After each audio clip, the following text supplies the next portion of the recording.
Welcome to the Oral History Podcast, which features stories from the oral history website voicesofoklahoma.com, where Oklahomans have given generously of their time to tell their life story for present-day listeners and for the generations to come. Our entire collection is available at voicesofoklahoma.com.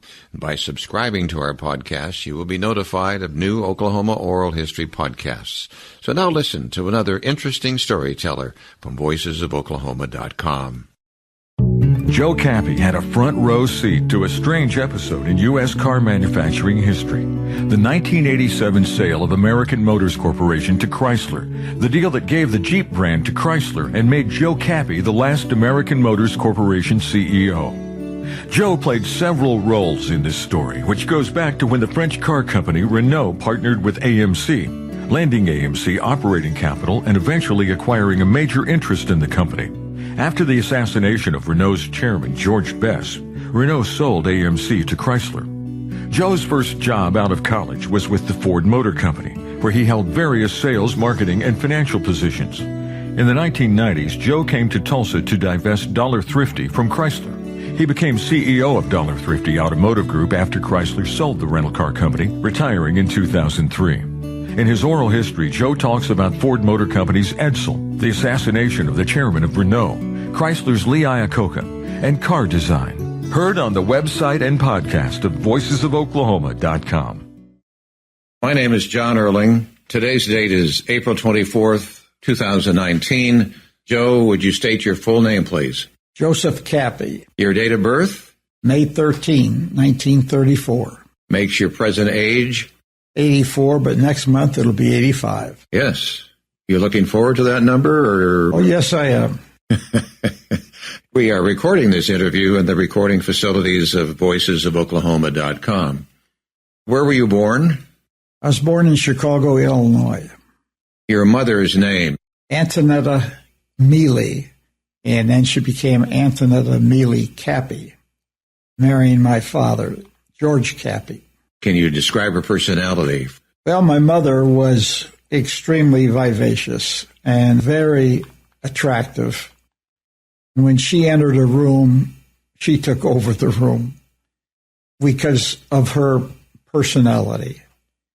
My father, on the other hand, was more of a silent type, and he enjoyed watching his wife, light up a room. What was his name? George. What did he do for a living?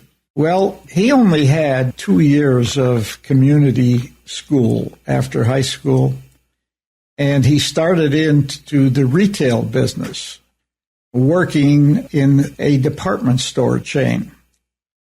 He very quickly rose to the number 2 job in a major chain in Chicago called Weebles. Weebles had, I think, maybe 7 or 8 locations throughout the Chicago metro area. Retail just got in his blood, and he ended up working for 2 other chains there in Chicago, but then ended up always wanting to buy his own business. He became a store manager for a company called Spiegel's, which was a house furniture and, I guess, appliance kind of focus.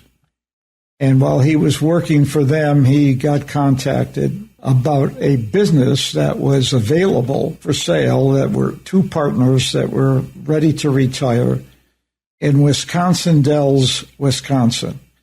And it was a small department store. My father had previously looked at maybe buying a hardware store in Chicago, but that one didn't quite work out. He passed on that, but then he found this store very interesting in the Dells. The Dells is a vacation destination for primarily Chicago people. And, they'll get 250,000 people there from Memorial Day to Labor Day. After that, the town drops down to its base of about 2,000 inhabitants. And most of those are gone in the winter. They go to Florida or they go to California, Arizona to keep warm. So the population in the Dells is very limited in that time of year. Well, would that be tough to have a business year-round? Well, it really was. And that's one of the things that was kind of fascinating. When we moved there, we're of Italian heritage. And the people in the Dells were Swedish, they were German. They'd had really no ethnic. There was one family. It was a Jewish family that was there, and that was the only other one. Other than Native Americans, they had a large selection of a tribe called Winnebagos. It was really the Native Americans, the one Jewish family and now one Italian family. He was told that they were not going to be successful, that anybody that's come in from outside has never made it. Well, he made it. He developed an excellent business there and a wonderful reputation. Describe the store. What was it he was selling? Just like you would picture a Macy's, except small. It was a 2-story building, but all the retail business took place on the first floor. So it had all kinds of clothes, dry goods, had blankets. It also had groceries, shoes, and every possible thing that you would need to put items in your house. He did not have furniture, though, or appliances. It was all dry goods. What year would this have been, years? Well, it was in 1948. I had just graduated from grade school in Chicago, getting ready to go to high school. In fact, the high school that I should have gone to was a very large school, had 6,000 students. I wanted to go to something smaller, and I got the okay to go to another one that was just slightly out of my area that had 2,000 students. In Chicago? This is in Chicago. And then when my father bought the business, we moved. I believe it was like in early October. I started school at Wisconsin Dells High School. And Wisconsin Dells High School had about a little less than 200 students. So I avoided a 6,000. I started at a 2,000, and now I'm in one that, my class was about 50 students. Did you like that? I thrived in it. I found that in the larger schools, it was so big that it was very difficult to get acclimatized quickly. And in the smaller school, it was much easier. And it also allowed me to go out for sports, because in a school of 2,000 or 6,000, all the boys who got into sports were really well developed. They were more men than they were boys. And in a place when you only got 50 students in a class, half girls, you needed everybody you could get. Right. If nothing else, than tackling dummies for football or just somebody to play against in baseball. What was the name of that department store that your father had? He right away named it Cappy's Department Store. But wasn't your original name Capizzi? Yes, it was. And when my father started in the retail business, at that time they didn't have pagers, they didn't have phones. And so in a large department store that was 5, 6, or 7 stories, when they needed somebody, they would make an announcement through a microphone that was on all the floor levels, and then they'd say, "Mr. Capizzi, would you please come to the 3rd floor, Bath and whatever location was." And he didn't believe that sounded businesslike. Plus, everybody called him Cappy. So what he did is he changed his name to George Cappy for all business purposes.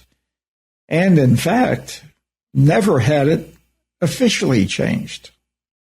So my birth certificate, I was Joseph Capizzi, and it was never changed. So then in school, you were Capizzi. No, in school, I was Joe Cappy. And that was at the same time he changed the name because of the department store? Right. So starting grade school, I was Joe Cappy, Joseph Cappy. Okay. So you don't recall having to change your thinking about your last name? No, that was all I knew. And for all I knew, my father had officially changed it. Yeah. He did, except not legally. Mm-hmm. But you obviously began the trend of legally calling yourself Cappy. Yes. Matter of fact, when I went into the Army as a second lieutenant, I had to have my father write a number of paragraphs explaining the name change and the difference between what my birth certificate said and the way I was known as at that time. Did you have brothers or sisters? I have a sister that's 2 years younger than myself, and then I have a brother that is the surprise. He was 13 years younger than I. Are they still living? Yes, they are, in Tampa, Florida. What are their names? Grace Cappy, her husband passed away, and George Cappy. The Great Depression, 1929, the crash of Wall Street, that all happened in a 10-year period, 1939. Did you hear stories on how that affected your family? Oh, absolutely. Absolutely. It was really a difficult time. You saw the result of that in my parents and other people at the time. You didn't buy anything unless you had the cash for it. It wasn't like you could buy things on credit. Everybody had to live within their means. It was something, though, that my father and mother were both born in the United States.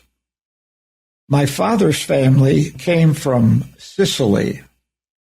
My dad's father had been like a mason. He did a variety of everything from carpentry to, painting and woodworking of sorts. And he was with other farm workers, whether they were called serfs or what they were called by the landowners. And he felt that he could do better than that if he went to America. So at that time, he took his family, which was made up of, I think, 5 or 6 children.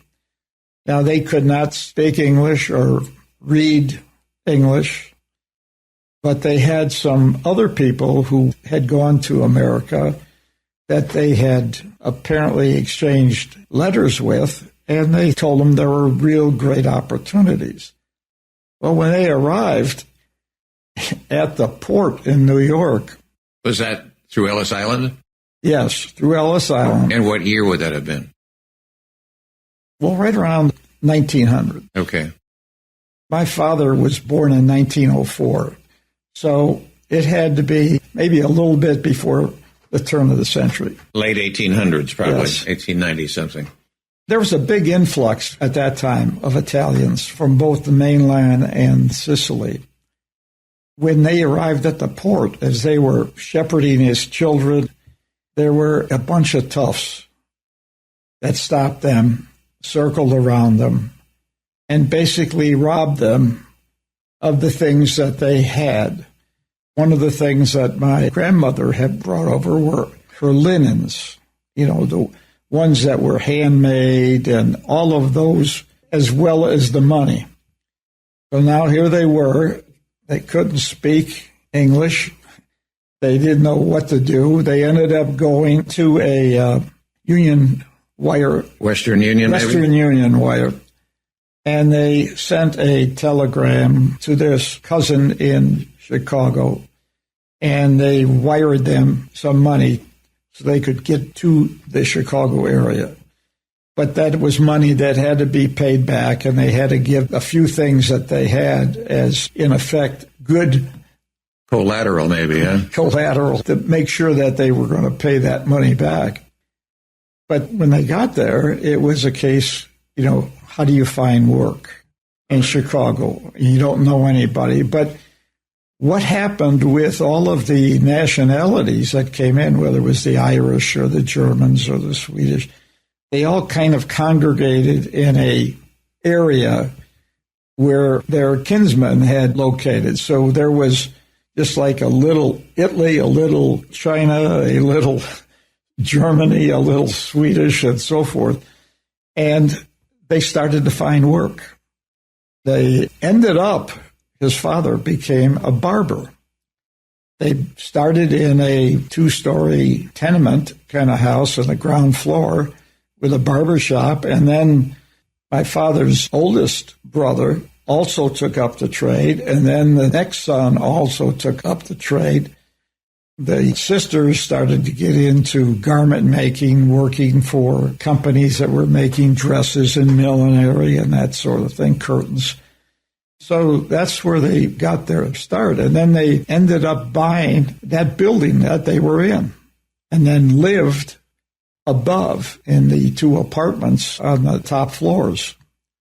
It was very hard to make your way and to, in effect, provide properly for your family. Makes you proud to know that you come from that kind of stock. Well, that's right. You know, you think, would you take your family when you were, and had a couple of kids and go to Brazil when you can't speak the language and think you're going to make a life there? My grandfather came from Norway with his bride in 1894, and he homesteaded in North Dakota. He left a beautiful area of Norway and came to the flatlands of North Dakota, but he had 160 acres that he homesteaded, so he was a rich man at that point. So I'm relating to what you're talking about. We come from that kind of stock. So let's take you into Chicago, into high school. You enjoyed high school there in Chicago? No, I just started there, and I went to Wisconsin Dells. Oh, I'm sorry, yes. And graduated in what year? 1952. And then you're on to college? Yes, University of Wisconsin in Madison. And what was your degree in there? I got a degree in marketing and accounting. The Korean War was on 1950 to 53. Do you remember hearing about it? Well, I was more than hear about it. In order to earn a little money while I was in school, I joined the ROTC at Wisconsin. When I graduated, I had a service obligation, the Army, for 8 years. I had like a 6-month for sure, and it could be a 2-year active duty versus 8 years reserve. My graduating class of about 40 men in basic officer training, a colonel came in, and the Korean War had really stopped. The firing had stopped. They hadn't gotten all of the agreements and arrangements for the peace yet. And the colonel wanted 12 of the 40 lieutenants to volunteer to go to Korea. I was thinking if there was an opportunity maybe to go to Germany for a 2-year assignment with the Army there or other places, I might have done that. But to go to Korea wasn't something I was really interested in, even though they were fighting. And he really pushed very hard and got quite upset because he didn't get the volunteers right away. He kept on, and then he started threatening, and he was going to put this whole class up in the Arctic. But finally he got 12 volunteers, and he was glad and left. Then I ended up taking an assignment in Fort Eustis, Virginia. You didn't volunteer? I didn't volunteer for Korea, but I had to put my active duty time in. That's when I got assigned to Fort Eustis, Virginia. So then the total in the military you did? I did 6 months active duty, then 7.5 years reserve. All right. But after you graduated from the University of Wisconsin in the year 1956, what did you do then? What was your first job? I had 2 offers, one from Ford Motor Company, one from General Motors, and 2 were in the retail area. I did not interview for accounting, although that was my fallback, was to become a CPA. But the other, like Ford and General Motors, were things that had more of an interest to me. when I got offers from both those two, plus two large retail chains, one in Milwaukee and one in Chicago, I decided to take the Ford job, even though it was $25 a month less than the GM offer, because the GM offer was in their electromotive division. At that time they were making components for large trains and locomotives. And the Ford offer was in what they called their special products division, which was a new division that they were putting together, but no one really knew what the product was going to be. So I took that, and I was there for about 6 months when I got my actual call up, when I left to go for active duty for 6 months. And then I came back to Ford after that. But your degree was in accounting and marketing. Yes. So you had those two areas then to use for a prospective employer. Right. And I started at Ford in accounting. Okay. You must have come out of school with high grades. And if you did, say yes. Yes, I did. Yes, because you were attractive to GM and to Ford. Right. Did they often come to the University of Wisconsin looking for people? Yes, they did. Okay, so they came looking to you. Correct. Okay. I took those interviews at the university. All right. So then your first job with Ford Motor Company was what? As an accountant in a general accounting office for the special products division. The special product. What was the special product you were working on? Well, I wasn't really sure. All I knew, it was a new car. At that time, General Motors was knocking the ball out of the park with the fact that they had Chevrolet, Pontiac, Buick, Oldsmobile, Cadillac, and Ford only had Lincoln Mercury. The idea was maybe you could build another franchise and another division that would give you three to compete against the larger General Motors. So they were building what was going to be the first of a family of cars that was going to stock up this new division, and they were going to get all a completely new dealer body who would handle these products.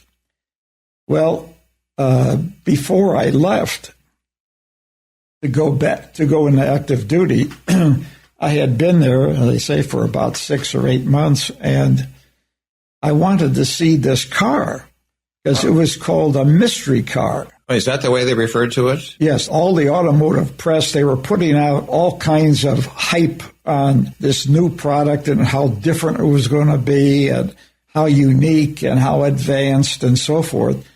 Well, that product turned out to be the Edsel. I wanted to see the car before I left because it was going to be introduced while I was gone. Here you were crunching numbers on this product without knowing exactly what it was. Exactly. So was that easy? Because I'm sure it was shrouded in secrecy at the Ford level and hardly anybody saw it. And I went to the head of the PR operation, a fellow by the name of Gail Warnock, and I asked him, is it possible that I could see the car? Well, they weren't going to take me to the styling rotunda, but he took me made arrangements to take me to a product planning executive. And I was ushered into his office, and he locked the door, and then he went to a safe and opened the safe and took out about a 4-inch picture book. Sat me down and kept the book closed and started to tell me about the product and how futuristic it was, how this it was, and what it was going to do, how many units were going to sell, and so forth, and gave me the whole story about their approach on marketing the car with a new dealer network. And then he opened the cover, and the first photograph they had was a on-level front view of the car, the grille that had this oval toilet bowl shaped grille. And he said, well, what do you think about that? And I said, well, I could say it's like when you see a new baby and mother says, isn't this baby beautiful? And say, no, it looks like a monkey. So I was caught and I said, this is fantastic. And the guy was beaming, and then he went through the rest of the photographs. And I walked away thinking to myself, it certainly didn't have any appeal to me. I preferred the Ford products as well as a number of the General Motors, and it just didn't seem like it was going to be a major hit. And it wasn't, because the hype was much greater than what the car turned out to be. The expectations were just too great for what came out as just another car. Instead of gear shifts, you had to press buttons on the steering wheel. And that wasn't like a Buck Rogers thing. And then when it came out, they started to have some electrical problems with the buttons. There were some new features, but the car wasn't that much different from a regular car. And it was using the chassis of the Ford products. The Ford cars are the same size. Well, it is one of the biggest flops in the industry, but there have been many flops in the industry, too. Chevrolet came out with Corvair, rear-engine driven automobile, and that didn't really take off. I think that was in 61. But you're saying it turned out to be an ordinary car. The hype was much bigger. But did the design itself also lead to its eventual flop? Well, I think it did. The front end was ridiculed. And when people start laughing and making jokes about the front end, that's one thing that'll cause people to shy away. You buy a new car, you like people say, wow, he's got a new car. Look at that. Is that a beauty? And it's so much nicer than the previous model. When you bought that car, it had people making jokes about it. It's not something that you go have as a serious potential purchase. Right. And we could say that Edsel was named after Henry Ford's, or his son Edsel. Correct. Was named after one of Henry Ford's best friends, Edsel Ruddiman. So that's where the name Edsel comes from.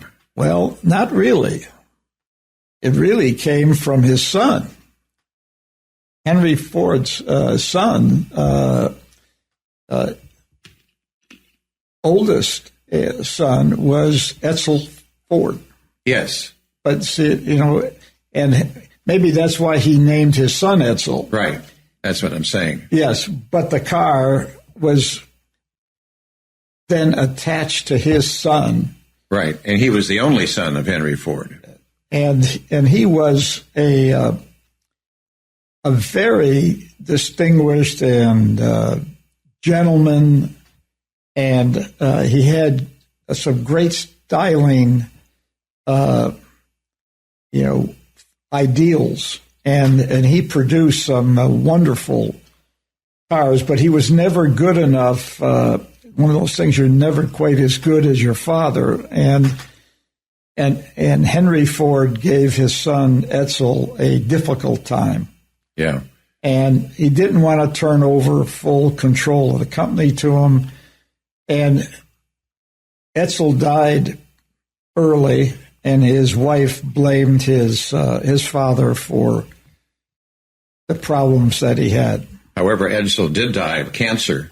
Yes. And he was only 49 years old when he died. But I was reading where he was the one who convinced his father to move the Model T to the Model A. And, of course, that became a big seller. And I'm just trying to say good things about this man, Edsel. He was responsible for the Lincoln Zephyr and the Lincoln Continental. So, and he introduced hydraulic brakes, which greatly strengthened the company's overseas production. So there was some substance to this young man named Edsel. That's what I said. He was he was just a wonderful person. He was more up to date, you see, than his father. But every one of these things that he he came out with, he had to arm wrestle his father on. It wasn't like an easy sell. This is a great idea, son. It was always an uphill battle. Yeah. And then I was reading, but that Henry Ford was like that, not just to his son. It was to other people who came with new ideas. Exactly. And I read where he was in France and engineers had come up with a new design and all that. And he came back and looked at it and he just ripped the whole thing apart. As much as great as we hear about Henry Ford and what he did, he had that side to him. He had a bad side, and he was also he was more on the side where Adolf Hitler was. He was known to be anti-Semitic, wasn't he? Yes, he was, yeah. And he published a newspaper in Dearborn that kind of really focused on that. That cost the Ford Motor Company an awful lot of business and support. Yeah. You know, it's like one party's genius, another party's got extremely big failure. We go down to Fort Myers, and Thomas Edison wintered down there, but Thomas Edison and Henry Ford, of course, were very close friends. Yes. And so they've included some of the knowledge I'm talking about in that museum about Henry Ford. But then somebody had to pull the plug on the Edsel and say, this is not going to work. Who was that? Well, I think that was the car itself. If you build a plant to build 250,000 cars a year at straight time with the potential to go up another 100,000, and instead of that, you're only building 100,000 in a 250,000 car capacity factory, the red ink is just tremendous. And so it imploded. In order to save it and make a little bit of money, what they did is they dissolved the Edsel division. As Special Products became Edsel division, they dissolved that and put the product in with Lincoln Mercury. And they called it then MEL division, Mercury, Edsel, Lincoln. And then a few years later, they mercifully got the Edsel in the head and put him to sleep. I'd forgotten Robert McNamara was Ford president. Yes. And was, I guess, convinced the board to bail out of the project. And he, of course, went on to become Secretary of Defense. Right. And McNamara was an extremely brilliant man, but even at Ford, it's like everybody. Everybody has a weakness somewhere. You can't always be the smartest man in the room. And he looked at product like an accountant would. And say, well, if we can make a more inexpensive windshield visor, we could save 5 cents a car on, 500,000 cars and this and that. And what he did is he went through the product and did that. He was taking money out of things that turned out. I listened because I went to different focus groups. And you'd hear people say, it's taken us 8 years or 10 years to save enough money to buy a car. And when I get into the Ford cars and I look and touch, I feel things that they feel like some of the toys that my children have. It's not substantial. I don't feel like I've got value in these things. It's plastic and it's this and it's that. So McNamara did that, and Iacocca was the guy who came in after him that went the other way with the product. And then, of course, McNamara, he failed again when he became Secretary of Defense with the Vietnam War. He should have been smart enough. He was told. He saw it with his own eyes, and he still kept it up, and that was a terrible mistake. He didn't bail out, but then eventually he admitted he was wrong. Yeah, but after how many people, young men died? Right. In all your Ford experience, were you around any of the Ford family? I had a Ford cousin that worked for me for maybe a year, and I got to some meetings where Henry Ford II, the Deuce, was in, but I was sitting, in the back row.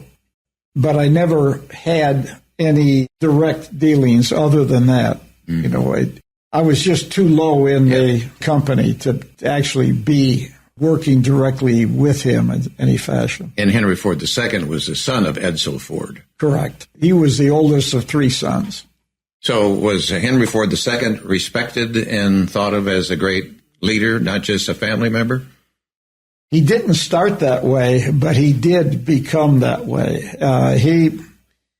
What he did, and that's how McNamara got to the Ford Motor Company, is Henry Ford realized when his grandfather died and he was put in control, he realized that he didn't know anything really about the business. And he had to get lieutenants in that really were smart. And so he started hiring very capable people to come in from other places. And one of the things he did, he went to the military and he was going to hire a fellow by the name of Thornton. He was working with the government in procurement, and he had all these bright young college guys, very brilliant, that were working in every aspect of military procurement and supply and transit and so forth. And he wanted to bring all of them with him. They're called the whiz kids when they got to Ford. Henry agreed to that, and then they put these young people in very responsible jobs, and then they quickly moved up because they were so far superior to the kinds of people that were there in the company. One of the men was a finance whiz, Ed Lundy, and he started bringing in, Harvard and Yale, Stanford, from the best schools. All of those people all had big jobs in the Ford Motor Company. So that was a good thing that Yes. he brought us in. Tell us how you came to the attention of the upper level CEOs. Well, I got transferred from accounting into auditing. What they did with young people like myself is they moved them into different departments so that you got great exposure to a lot of different businesses. And finance is really a wonderful place because they deal with everything. No one can do anything without getting the budgets and reporting the financial results to finance. And audit happened to be one of the finance functions. I got in there, and at that time, we were doing pretty much financial audits of dealerships to make sure they were financially sound, that they were properly capitalized, and they were doing this and that. And we would go out and spend 2 weeks doing an audit and coming back, writing an audit report. There were other things we could have done, but that was the focus at that time. I was there in the office one day. The assistant controller, he was looking for my boss who was on vacation. He looked around and, I was the only one sitting there. He said, "Joe, I'd like to talk to you a minute." And he said, "I've been asked to see what we can do about both our sales incentives and our warranty costs were way out of line with what was being experienced at Ford Division." And he said, "We'd like to find out if there's anything that we could do to attack that." And I said, "Absolutely."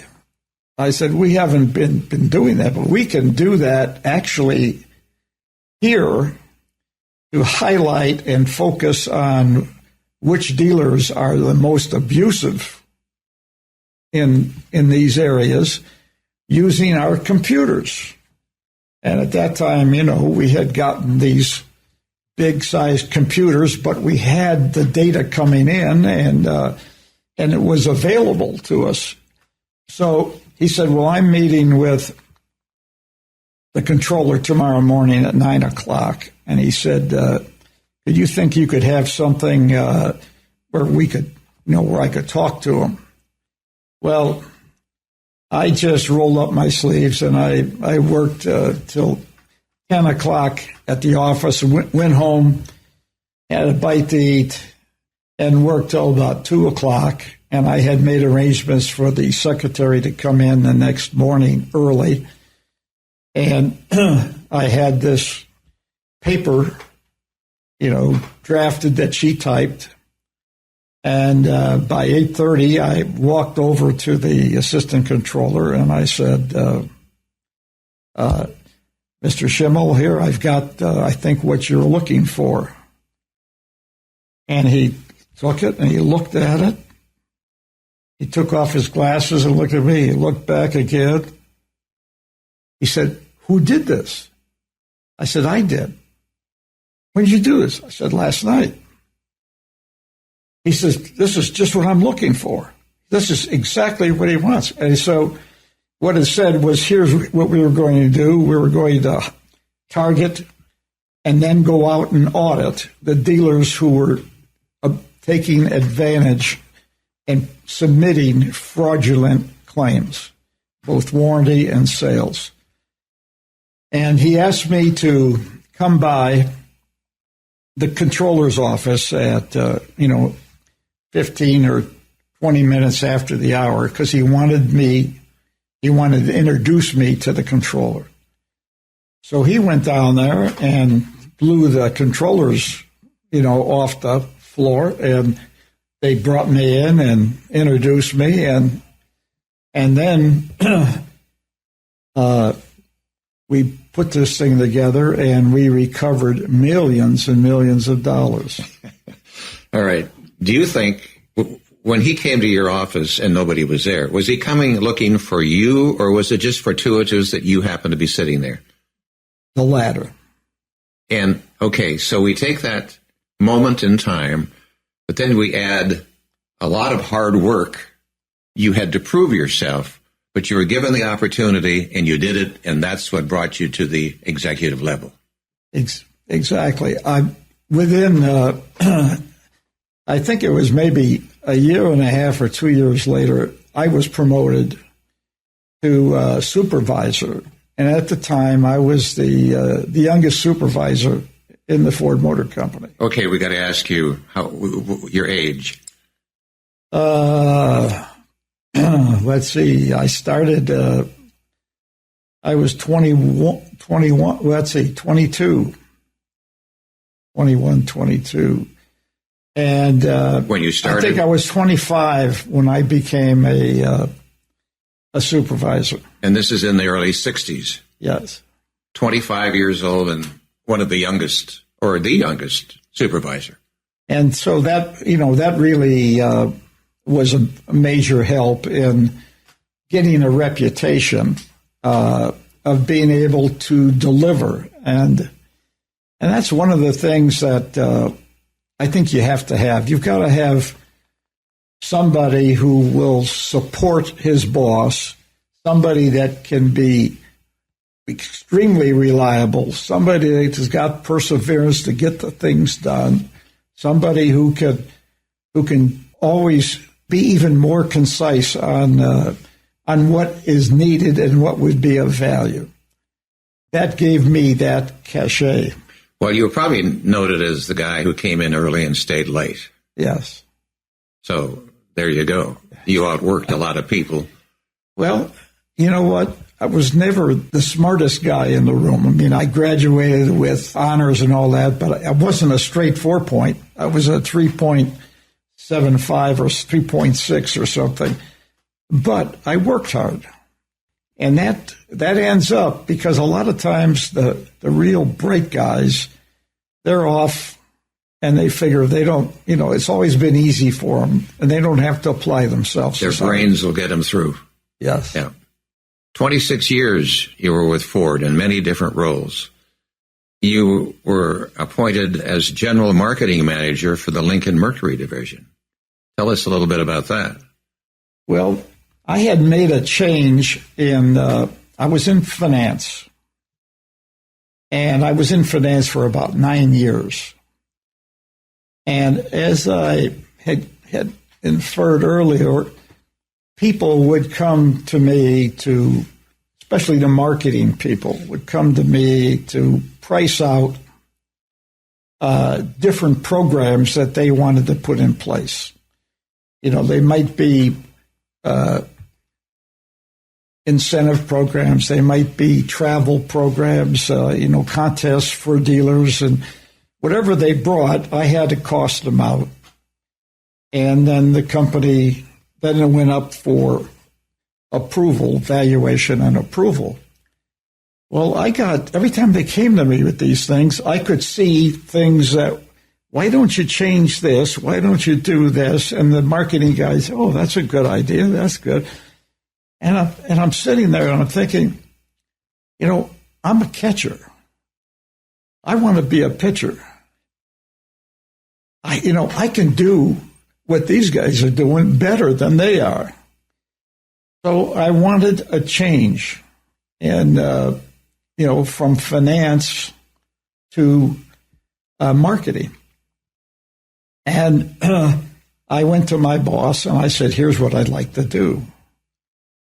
And they were good enough to find me a place at Ford headquarters in a marketing group that was extremely helpful.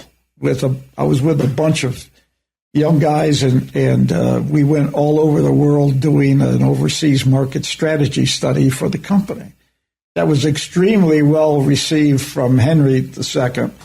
When he got it, he said, he wrote on it, "A breath of fresh air." That's like being kissed on the cheek. Yes. And then from there, I went to the Ford division, which was the big horse of the divisions, and was in marketing plans there for light trucks. And during that time, we ended up coming up with a strategy and implementing. And I didn't, this wasn't just myself.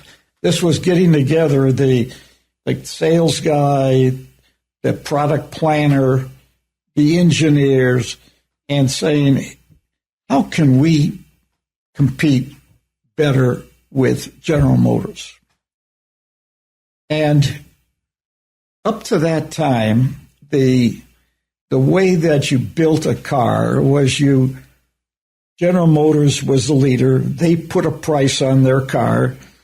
So you had to put a price on your car, and what you did is you'd buy their cars and you tear them down and figure out how much they were spending on each bolt and washer and, the structure for the seat, et cetera, et cetera. And then you would come in and you'd match them. So you try to put the same cost in so that you would get the same kind of profit margin.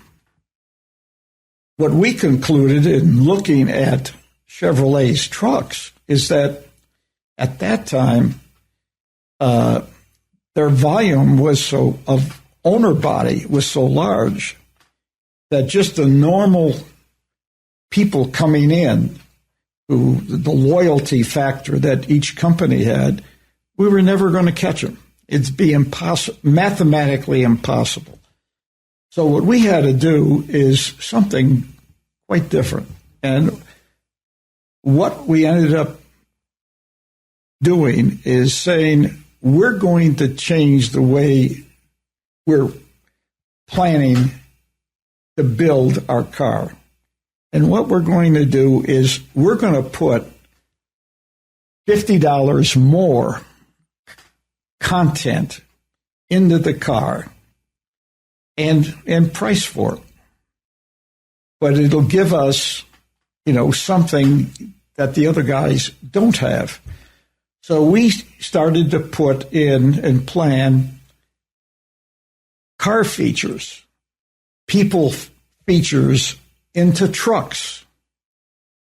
And what happened at that time, for the same price that you could buy a Ford Falcon, for example, or a Chevy 2, you could go in and buy a Ford F-150 for like $2,000 less.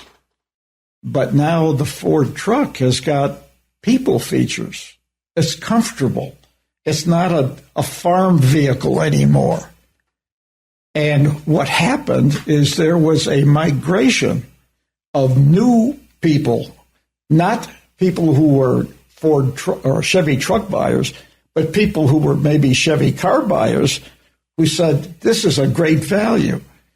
And all of this switch of car buyers into trucks just gave us and negated the owner loyalty factor that Chevrolet had.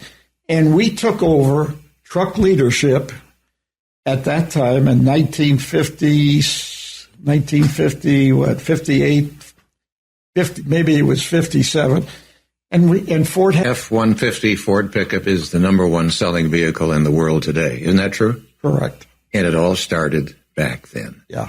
The results perhaps were bigger than you thought, or did you think about Chevy car people coming to you? Or that had to be maybe a surprise. It was a surprise, and it's a case of catching the wave.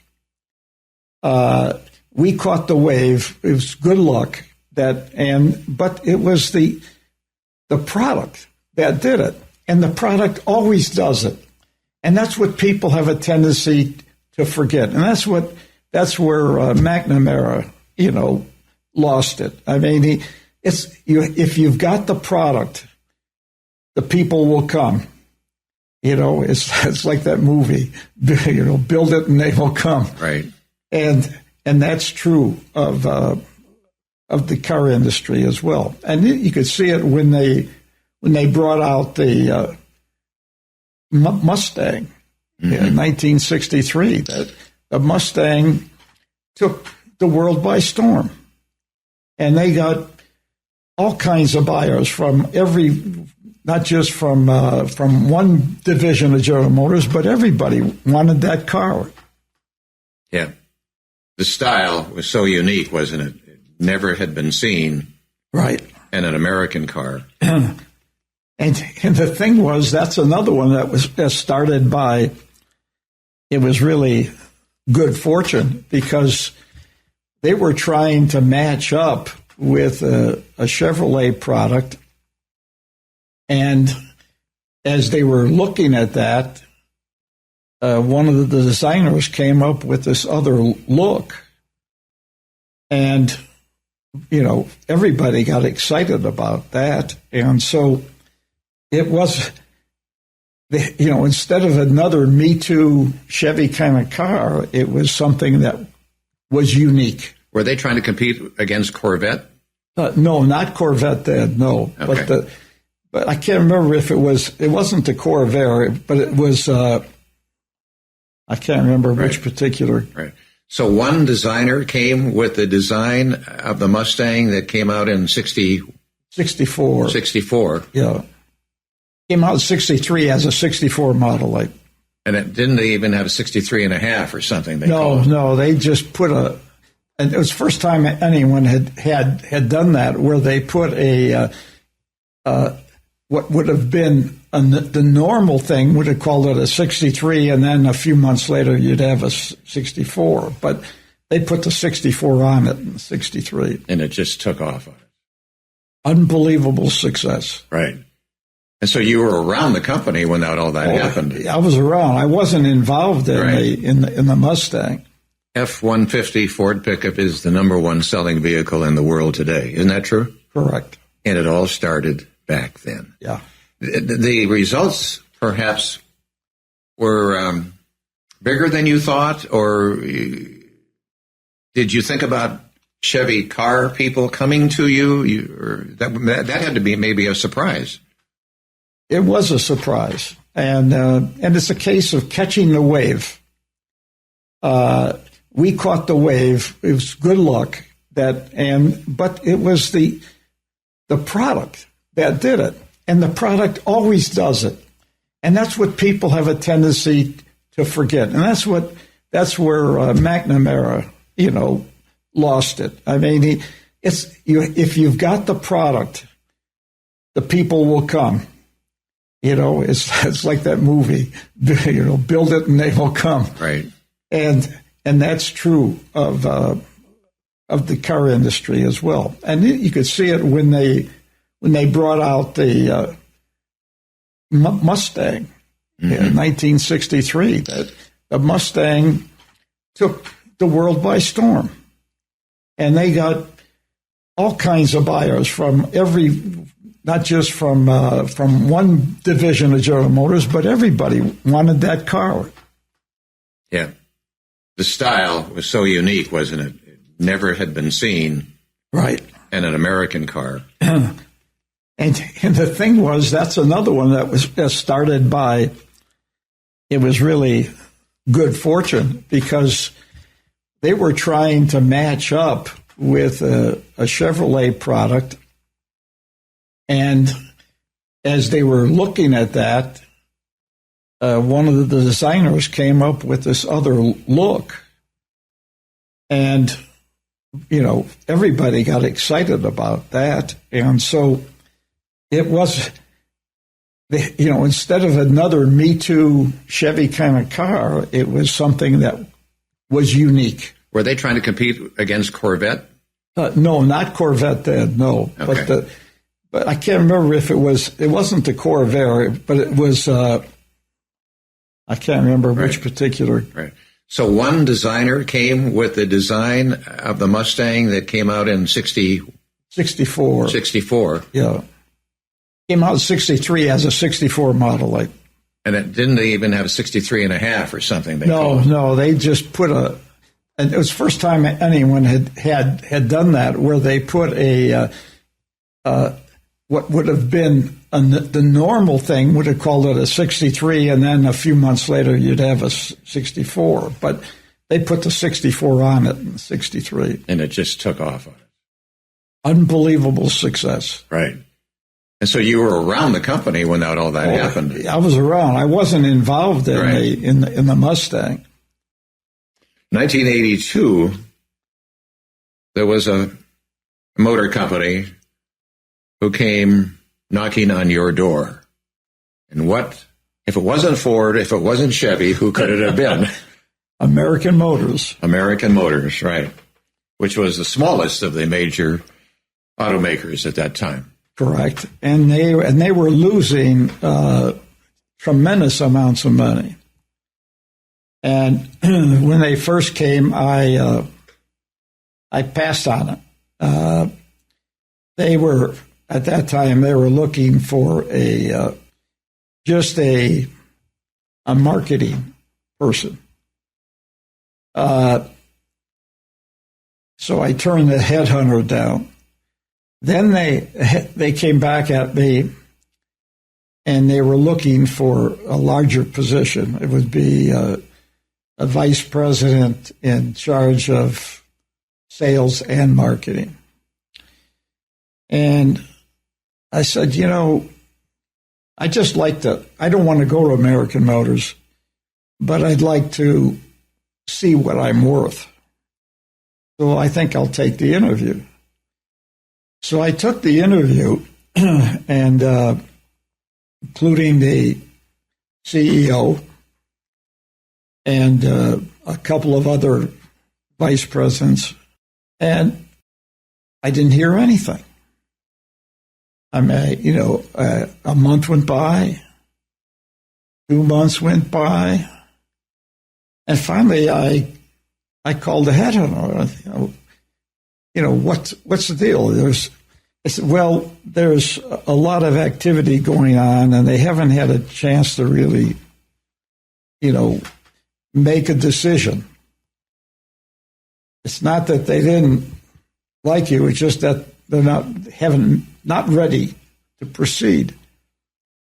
Well, what happened during that time was because they were losing so much money, and Renault had come in thinking they were going to come in and not spend any money, not spend any cash, and all of a sudden, once they were committed, it was like that the Briar Patch folktale. They got in, they couldn't get out, and they started pouring money in, about $200 million, and then it went up another $250 million plus $500 million of. They got banks to loan money, and the company was just losing tremendous amounts. Obviously, this company is from France, Renault. Correct. Right. And the Renault people finally had enough. Because in the 80 to 83 period, American Motors lost almost $750 million in operations. So the guy who I had interviewed as the CEO and chairman got replaced, and they knocked him off. And he went on to have a wonderful career as a professor talking about crisis management. and then they put the new people in place, and as soon as they announced that, I got a call.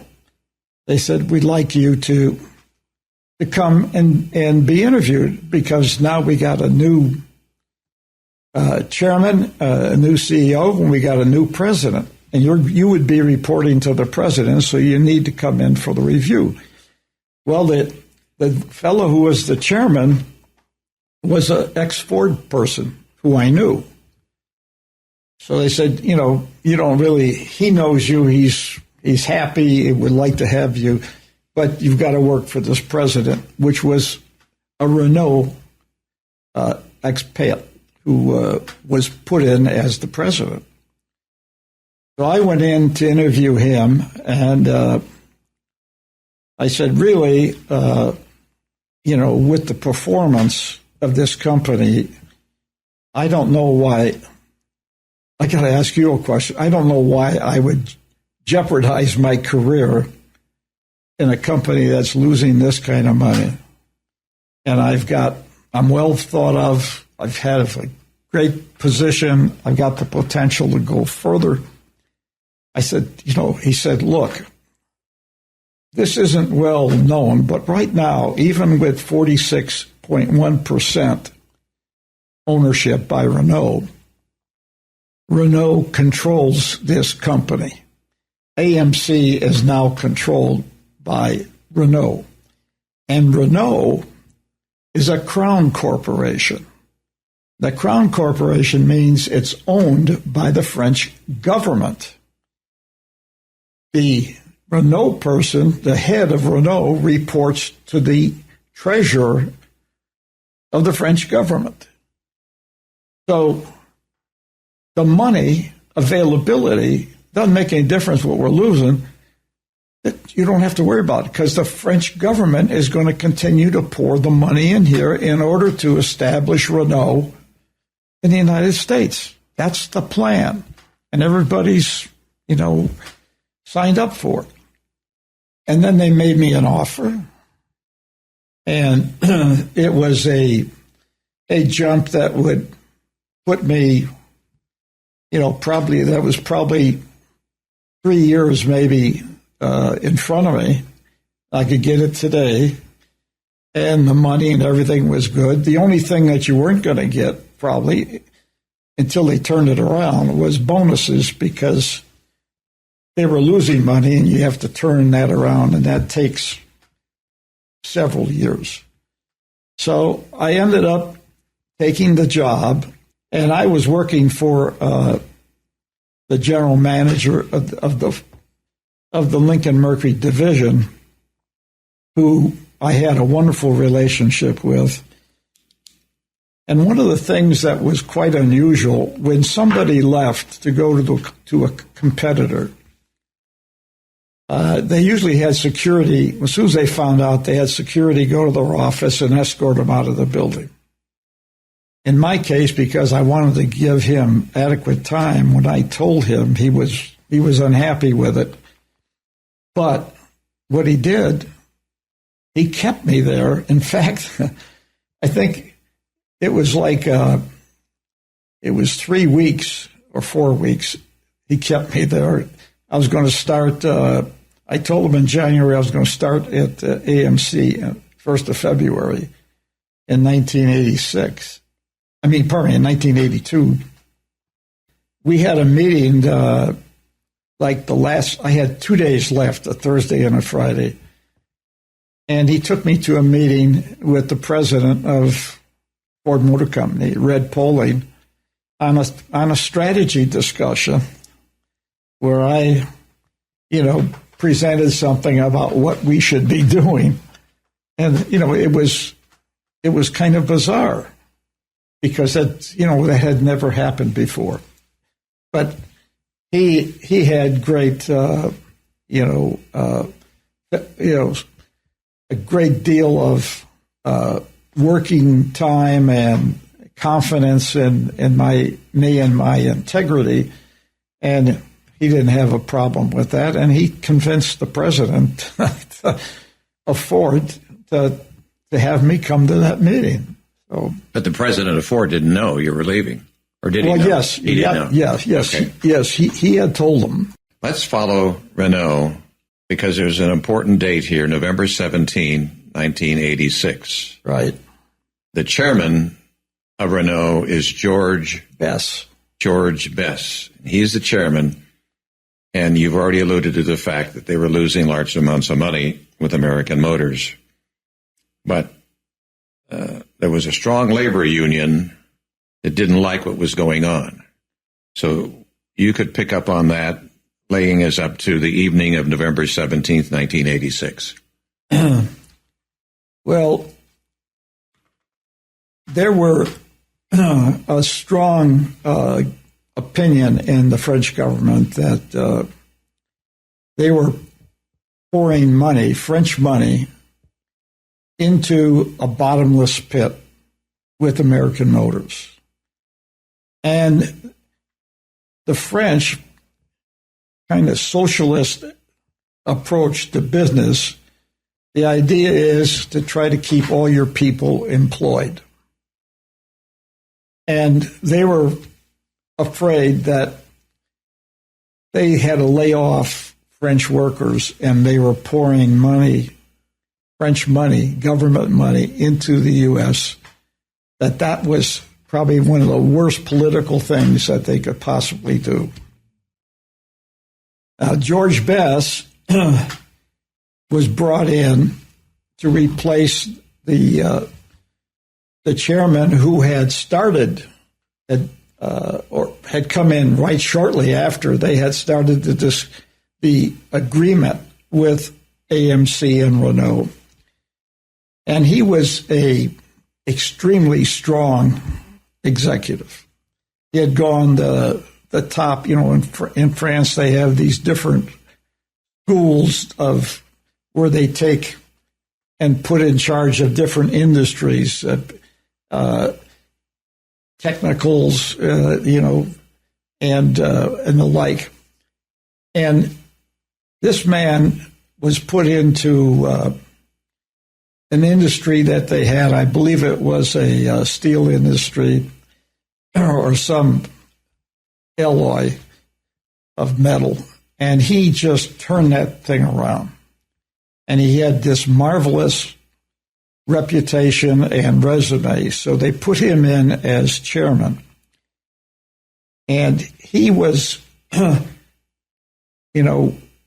looking very hard at how we were progressing. And we were not only lowering the losses, but we were getting to the point where we were going to turn the corner. In the meantime, Lee Iacocca wanted to find a way to improve Chrysler's performance. And he had started sometime before this to kind of be a conglomerate. And he was buying different businesses like, aeroneutronic company that did big planes in Waco, Texas, electronic communication in Richardson, Texas, Gulfstream airplanes, a military operation in Alabama, and he figures that way because the auto industry is always cyclical, and when there's a downturn, it'd be nice to have something else that would keep profits, more stable. And he had put together an M&A activity, and they were looking at everything. What could they buy? What could they add, and so forth. And Iacocca realized they had a major hole in their lineup with the sports utility vehicles. And he said, I want Jeep. And in order to get Jeep, he had to get Renault to sell him Jeep. And there was a Lazard president, Felix Roten. In fact, Felix was one of the people who helped turn New York City around. It's because when it had its financial rocky point. And Roten was on the AMC board as a Renault appointed board member. And when Iacocca said, he talked to Roten, and he said, I'd like to meet George Best. So Roten arranged an initial meeting with Iacocca and Best, and they talked about, is there a way for us to buy Jeep? And Best said, I don't really think so, and certainly not at this time. So Iacocca came back, but still he was watching what had happened. We had introduced the XJ compact Jeep vehicles, 2-door and 4-door. There was Cherokees, and they were absolutely hit home runs for us because they had both a 2-door and a 4-door, and Chevy and Ford only had 2-door models, and we had a number of features that they did not have, and they were major successes in the marketplace. So while the Renault products that we were selling had quality issues and were, after great starts, were going down, the Jeep sales were going up. And we had another Jeep replacement that was coming that was going to be even better. And so Iacocca is really, he's watching the success of the Jeep vehicles, and he couldn't get out of his mind, so he wanted his people to go back and try again. And Roten arranged for more meetings with some of Best's people, and it was, some progress and no progress, and finally it got to where they were really getting serious, and they were going to go over to, they were going to make a report to Chrysler's board in New York City. Then they were going to fly to Paris and try to put the deal together.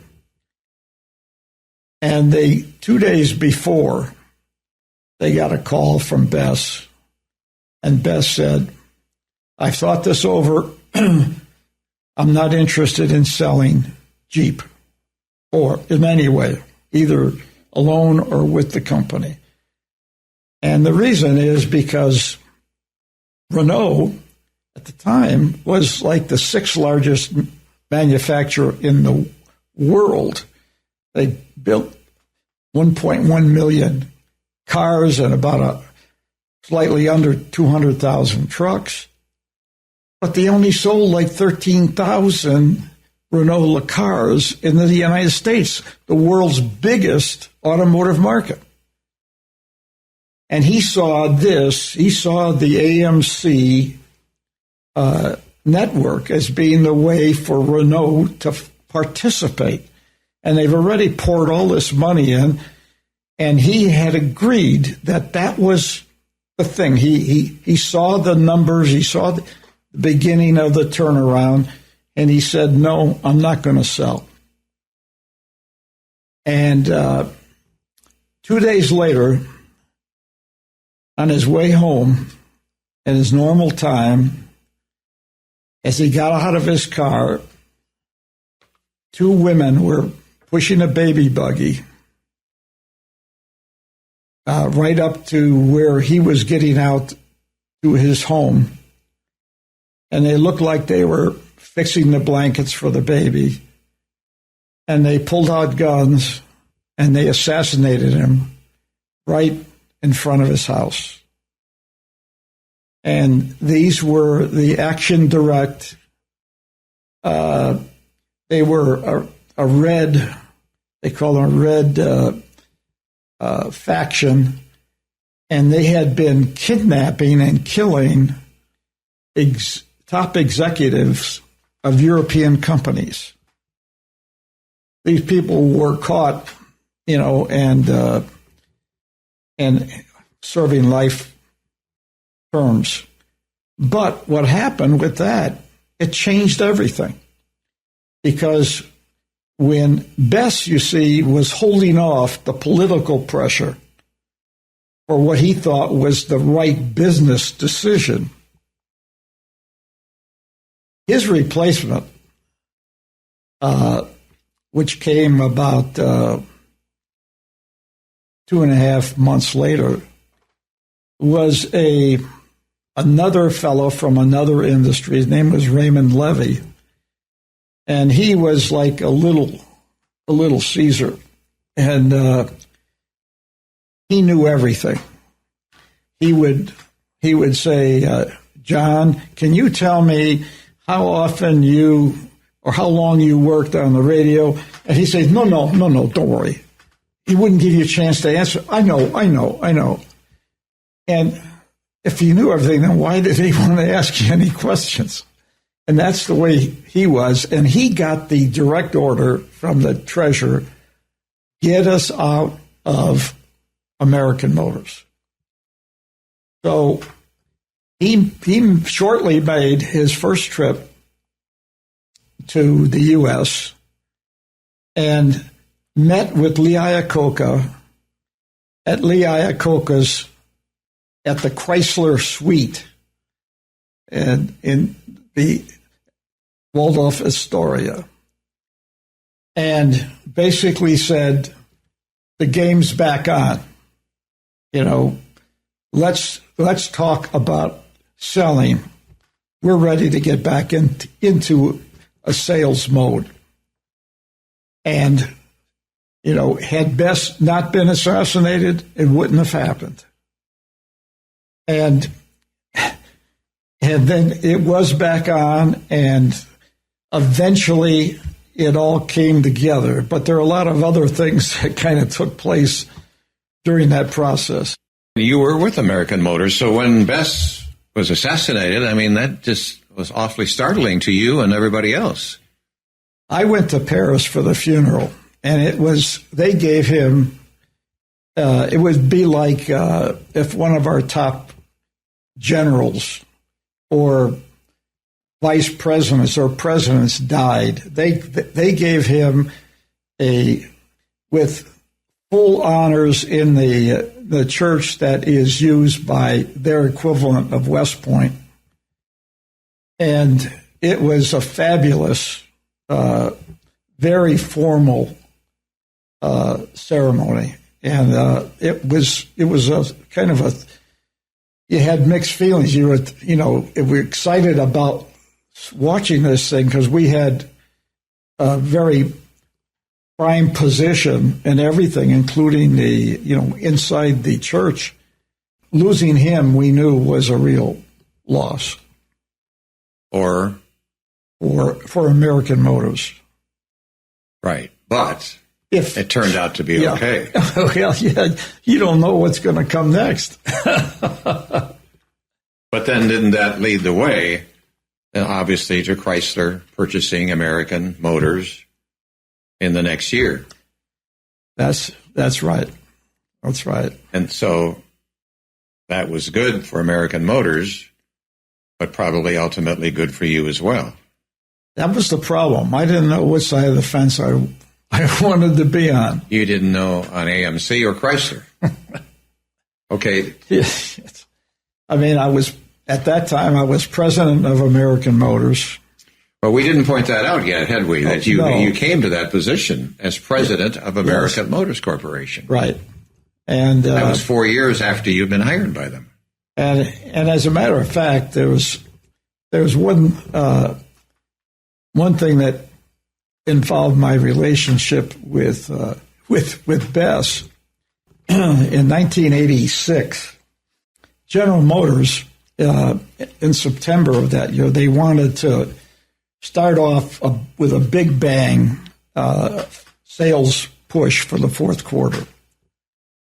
And they introduced low incentive, low percent time purchase, and came out with a 2.6% financing for 36 months. And within a week, Ford came out and matched it. And then Chrysler came out, and what they did, they ended up going 0.2 of a point down, 2.4%, but for 24 months, not 36. Now, most people will want to take the 36 months because they'll get a lower payment. So Chrysler knew that their program wasn't going to cost them as much, but they would get people because 2.4% financing is better than 2.6. So we had to do something at American Motors. We were stocked with cars. We had more cars than we were selling at that point. And the Jeeps were selling great, but the cars were backed up. And I sent the guy who was in charge of my finance company and my general sales manager, I said, you guys got to come up with something. We have to be in this game, and look at what Chrysler's done and see what we can do. Can we match the Chrysler deal? Well, they came back to me and they said, Joe, how'd you like 0% financing? I said, 0%? 0%? He said, yes. I said, well, explain it to me. Well, they say we go 0% for 12 months. And then we will match Chrysler at 2.4% for 2 years for 24 months. And then we could go and match General Motors at 36. And I said, well, everybody's going to get excited about 0% financing. I said, but let's go, instead of matching Ford and GM at 2.6 for 36, let's go to 2.9, because no one's going to look at that and the ads and what they hear. They're all going to be looking at 0% financing. So our program cost would be far less on a per unit basis than any of the other auto manufacturers. And when we announced that, it was like telling people you could slice bread for them. It was unbelievable. We had we had people, hordes of people, coming into our dealerships, and many of them were handing out numbers like you'd get if you went to shop in a grocery store. Who would you take? Who's the next customer? We had people who sat in the cars and wouldn't get out until I'm buying this car. I'm not going to get out of this car. And the media, the PR was unbelievable. I had 21 television stations, networks, CNN, and they all wanted interviews. They came to the American Center. We had all these radio stations. We had to pass out handling radio calls to everybody because we couldn't handle them all. And I had Larry King said, if you come to Washington, I'll give you an hour. Well, I was just elated. And the merchandise was flying out of the stores. We had this great 0% financing that everybody in the world was talking about. And I got a call from France, and George Best wanted to see me. He was quite upset. All the French papers are talking about those crazy Americans are giving away our money. So, and when did he want to see me? Tomorrow morning. I made plans, and I flew out that evening. Landed the next morning in Paris. They had a driver there to pick me up. He took me to where George Best was. In the meantime, I had asked my CFO to give to the comparable guy in Paris a sheet that showed the comparison of our program cost with the competition's, and also tell them what's happening to our supply of vehicles and what our sales are. So when I got to the building, he was having a meeting with some government people, but they were on a coffee break, and they ushered me right over to him. And as they're taking me over, the fellow told me, we've already shown Mr. Best the comparison of AMC's costs with everybody else's and how much lower it is and what's happening to the inventories that are being cleared out. So he knows all that. So I got to him, and Hello, Joe, shook my hand. He said, very good job. Keep it up.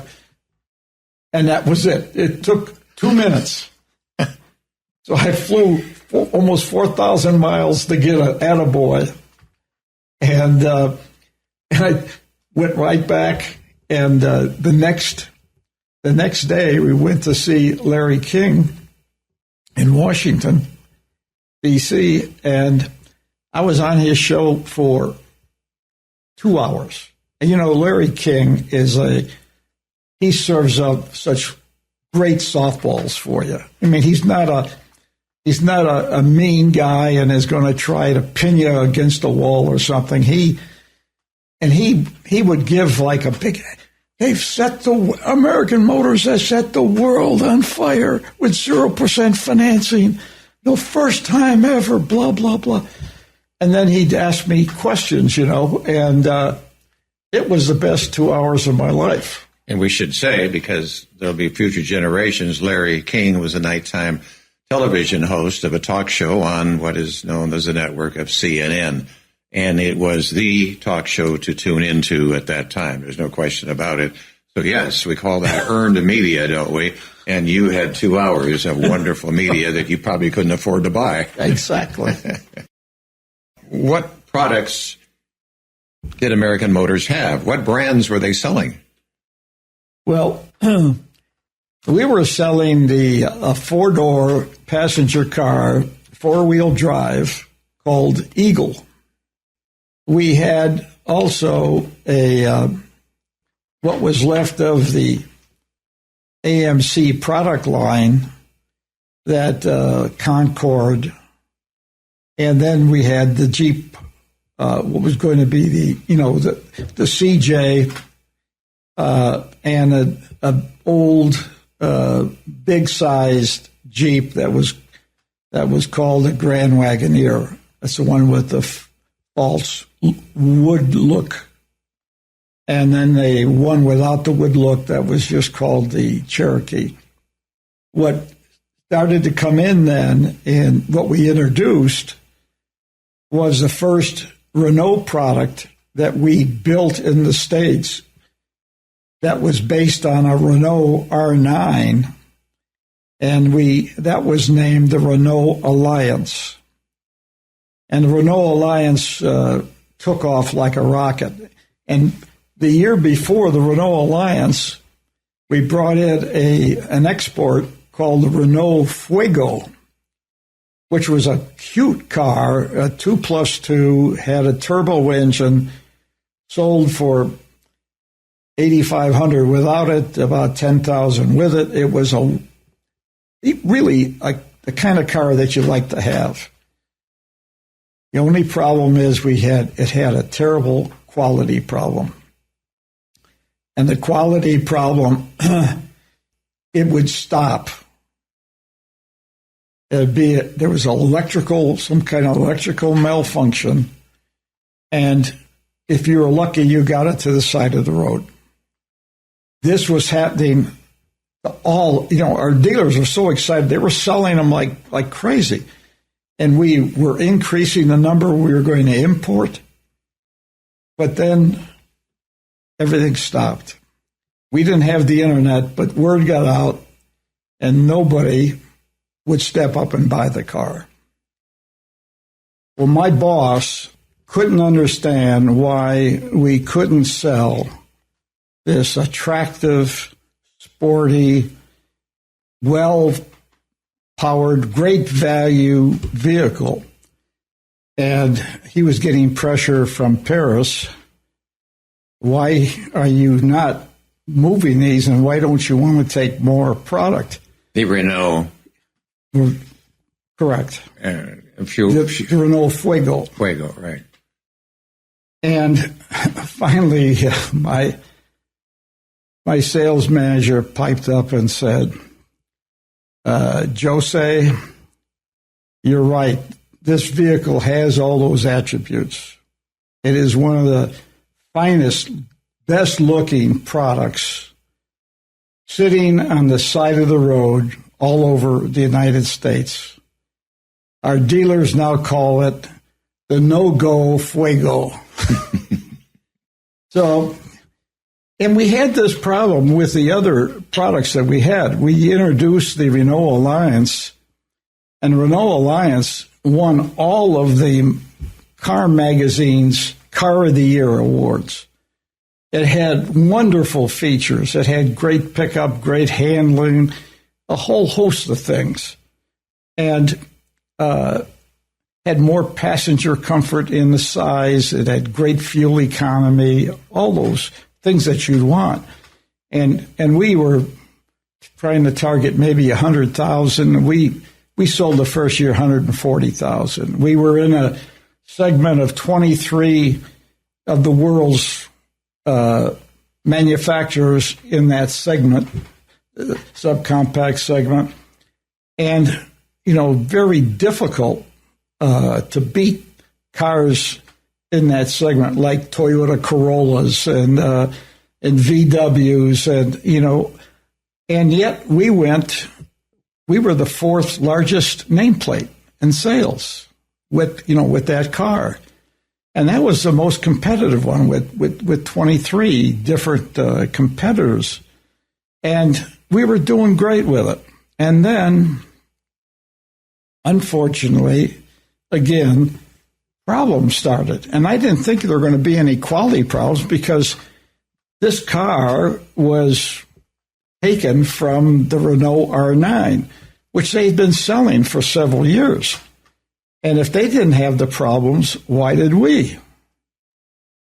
And we had the same kinds of issues, but, in different different types of problems. They weren't like the Fuegos, but just one of the things there was, we had a problem like there was oil leaking from the transmission, and just about every one of them, we had to take them back, and they had to work on them. We had to spend warranty money on them, and my boss said, Renault doesn't have that problem in France. And I said, yes, Jose, in France, they park on the street. They don't know that their car is leaking oil. In the United States, they park in a garage or they park in their driveway. They know. They can see the oil. So, I mean, it was just a whole host of these problems, and it basically stalled the car sales that we had started out with this tremendous advantage with all the good publicity we had and all the good features that we had that other people didn't have. And things just came slowly to a halt. At that time, however, the new XJ, the Jeep Cherokees, just started going straight up in terms of sales. And that was under American Motors. You know, we gloss pretty fast past here, but this is a big thing in your life to become the president of a manufacturer of cars. So just a little bit about that. How did you become the president? Well, as I indicated, I came in as vice president of sales and marketing. And the president, Jose Dedradero, was a really fantastic automotive executive. He was one of the most dynamic that I've worked with, and I was close to Lee Iacocca. I've witnessed him, but as far as knowing the manufacturing part of the automotive works, he had great advantage there. Iacocca was better in the marketing area. Dedradero, here again, it's circumstances and the way fortune is. He got along extremely well with George Best. And George Best liked him so much and thought he was so good, he wanted to bring him back to Paris to put him in charge of Renault sales and marketing worldwide. A big jump into the parent ship. As a result, who were they going to replace him with?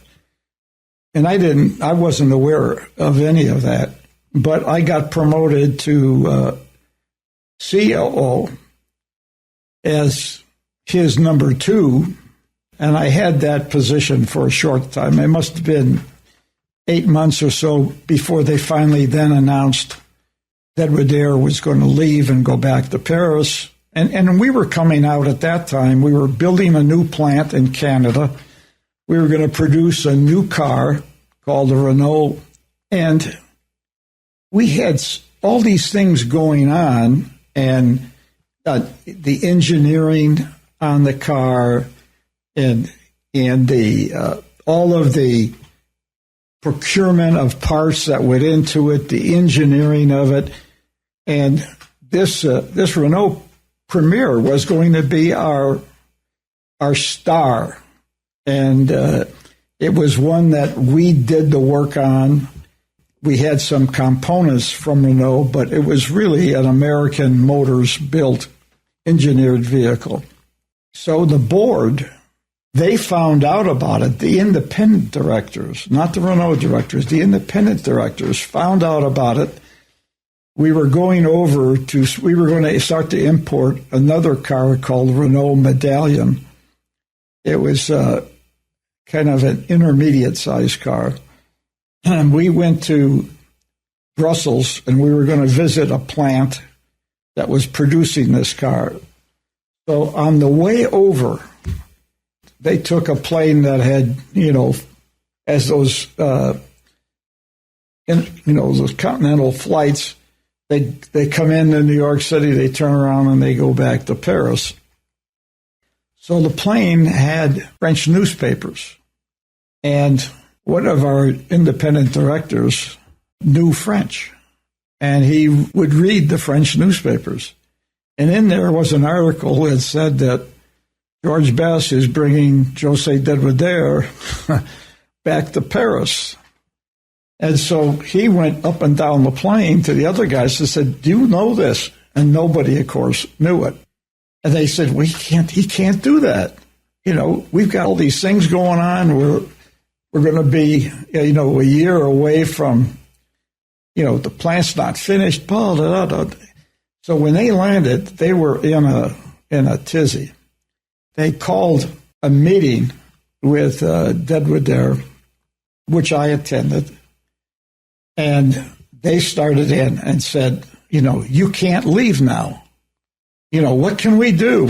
We can give you, we'll make you a full-fledged American Motors employee. We'll give you this. We'll give you that. Pensions, da. And Dedwader could care less for that. He had this big plum job in Paris, and he said, no. He said, I'm not interested.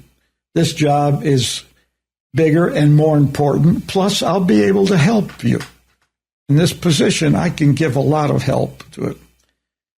Oh, they go, oh, God. He said, oh, well, they said, well, who are we going to get to replace you? He turned to me and he said, Joe. Now, the one thing that a board has is a fiduciary responsibility to hire a CEO. This kind of shook them to the core.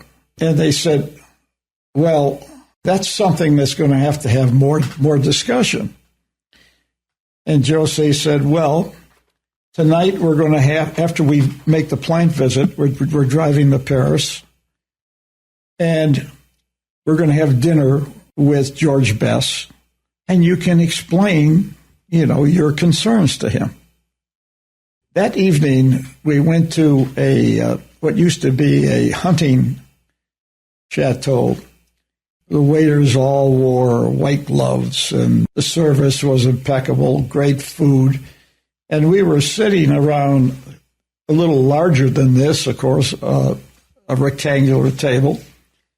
And Jose sat on George Best's left, and he put me on George Best's right. And across from George Best was Roy Chapin Jr., who had been selected. And all during when we were going through and looking at the plant and trying to, the little clusters of the AMC independents were getting together and buzzing, about what they were going to do and what they could say, and trying to line up how they were going to handle the meeting with Best that evening. And Chapin had been made the head spokesperson. That's why he sat across from Best. And then he had the other independent directors going that side. And then on either side of myself and Jose sat some Renault executives. And it was a very lovely dinner. And they came in then with the dessert. And when they finished the dessert, Best said, I understand you have some thoughts about Jose's replacement. And Roy Chapin said, yes, I've been selected as a spokesperson. And as you know, the board has a fiduciary responsibility to select. And, out of 13 board members, Renault had 5 or 6 at that time. And I know that your directors would vote for what you have asked for, but the rest of us, we believe we need to have some input here. But before we get to that, we'd like to really find out if Jose's coming back is final. Can we talk about him staying? And Bez said, no, he's coming back. That's it. So then I said, okay, well, then let's talk about his replacement. And then I was not excused by Bess. I did not leave. If I could, I wanted to stay. And I think Bess knew that by keeping me there, it would temper the conversation about what they thought about me and what they would say openly. And it was a fascinating conversation. There were 3 or 4 of the independent directors who said, look, let's quit screwing around. Jose and Joe have been working together for, 4 years now, and they get along well. If this thing is going to work, if you bring someone in that doesn't get along with Jose, doesn't know Jose, this whole thing is going to crash. And then another one said, came in, Joe has done a fantastic job. I think he should get the job. And then they came back again to the, not so much saying that I couldn't do it, but we need to go through the process. We need to go search. We need to have a search to see if there is somebody better. Not, I wouldn't say better, just somebody that would be a better choice for us at this time. So it finally wound up where Bess said, okay, you go and hire a firm to find a candidate, and you've got 90 days. At the end of 90 days, and we're going to have, Renault will have its vote as to whether that candidate is acceptable or not to us. If it's not, it ain't going to work. But either way, in 90 days, Joe is going to be the president. The next morning, when we were boarding a plane to come back, I said to Roy Chapin, could I have a meeting with you and Jose tomorrow morning at 10 o'clock in Jose's office? And he said yes. So we met in Jose's office, and I said to Mr. Chapin, I said, Roy, I said, I understand, the responsibility that you have, and I can understand wanting to make sure you get somebody really top flight. And there are a number of extremely outstanding automotive executives that I know that I would have no problem working for. However, if you bring in somebody that I think is inferior to myself, then I want you to know I'm going to find something else. He said, fine. Within a week, I started getting phone calls from executives from Ford, Chrysler, General Motors, saying, what's happening there? And I didn't try to gloss it or change it. I said, here's what's happened. And virtually to a man, they all said, God, I don't know when I got mixed up in that mess. So about a month later, I got a call from Roy Chapin. He said, Joe, congratulations. We're disbanding the search. You're our president. Wow. And how old would you have been? Let's see, probably 53, 54. And we're talking in 1980? Yeah, 86. Well, actually, it might have been the end of 85, but beginning of 86. Well, congratulations, Joe. You became president of a major car company. That's right. That is. You never thought you'd be there. No, absolutely not. It's and as you said, it happened, and timing and everything. The fact that if Bess wasn't there, it wouldn't have happened. You see. Leading up to the story of the sale, we need to talk about Jeep some more. The 84 Jeep Cherokee absolutely changed the business. This was the compact SUV that led the way for what we know of SUVs today. Right? But you also saw the development and launch of the Jeep Wrangler. Right. And let's talk about the history of that, because that comes out of World War II. Correct. And General George Marshall said that the Jeep is America's contribution to modern warfare. And it was so valuable. And I think there were like 600,000 Jeeps built. And Jeeps were all over the world. In every theater of operation, there were Jeep vehicles.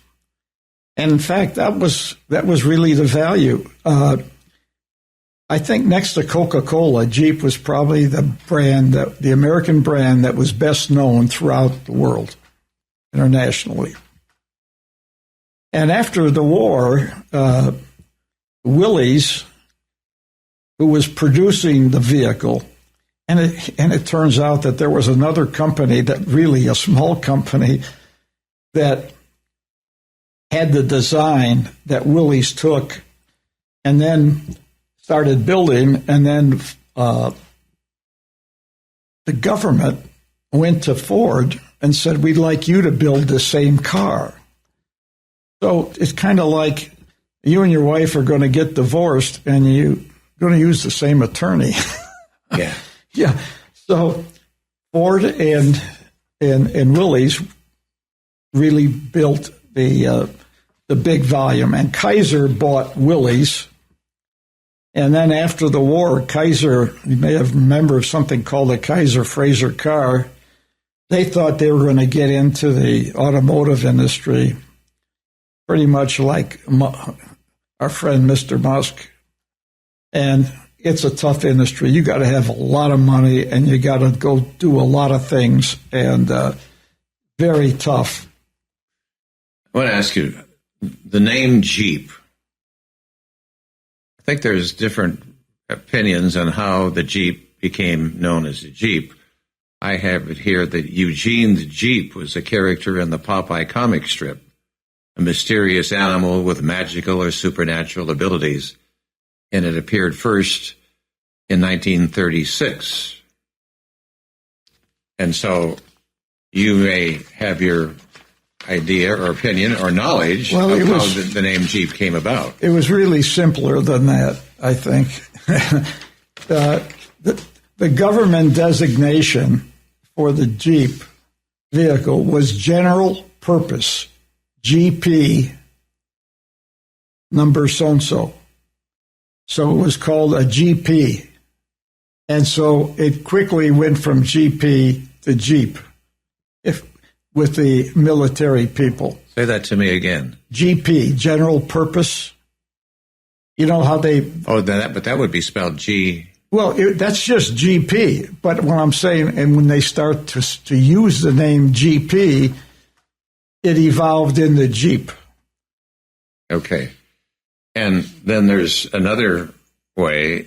This gentleman suggests that soldiers of World War II were so impressed with the new Willys that they informally named it after Eugene the Jeep, as it was small, able to move between dimensions, and could solve seemingly impossible problems. So anyway, there's interesting how it came about, but maybe what you've just said is the real reason, the way the name came about. It's just, they will always shorten something or give a name to it, and that lends itself to it. But then wasn't it Willys Overland Jeep's owner motto, "The sun never sets on the Willys-built Jeep"? Correct. That would bring the Jeep to a civilian role. Yeah, yeah. And they started, but they continued to build a vehicle that was too close to the Army vehicle. In other words, it was like a work vehicle, like a small truck that could be driven in difficult places, but it was a work vehicle, to them. Then when Kaiser bought them, they kind of kept the same thing and didn't really put any creature features into the car. And then Roy Chapin, who was at the time the chairman of American Motors, he had a stint for a couple of years in International, and he knew that vehicle would be very well received in a lot of countries around the world. So he wanted to try to buy Jeep from Kaiser Willys. And he had a couple of advantages. One was that the fellow who worked for Kaiser Willys as the CEO was a hunting buddy of his in ducks in Canada, where he had a hunting lodge. And so he knew that they were interested in selling if have the right price. So he asked Jerry Myers, that we talked about, who became subsequently the CEO and chairman. He asked him at that time to go out and make a study to see if this is something that we should buy. And Myers came back and said, absolutely not. And he made this presentation to the board. It says, absolutely, their product is dated, their plants are dated, this is bad, that's bad. And, net result is, I wouldn't touch it with a 10-foot pole. So Roy Chapin didn't agree with that, and he stewed on it for a number of months, and then he called this Myers back in and said, how would you like to become vice president of product planning and manufacturing? Yes. He says, well, in order to do it, you've got to figure out how much we're going to pay to buy Jeep and the things we have to do to fix it and what we have to change. And Myers said, now Myers had an incentive. He came back with a different plan, now said, let's buy Jeep. And here's the things we have to do. And American Motors bought Jeep for $70 million. And that Mr. Chapin was the one who couldn't get it out of his head, could he? That's right. He just knew something was there. He knew it was a product that they needed. And in fact, in a way, you see, Jeep saved Willys, and they were able to sell that to Kaiser. Jeep saved Kaiser because Kaiser went out of business, and the only reason they were, staying around was because of Jeep. Then Jeep came to American Motors, and it saved American Motors. Then Jeep went to Chrysler, and it saved Chrysler.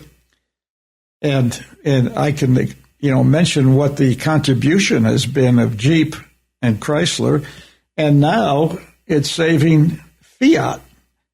So it's like the savior vehicle brand.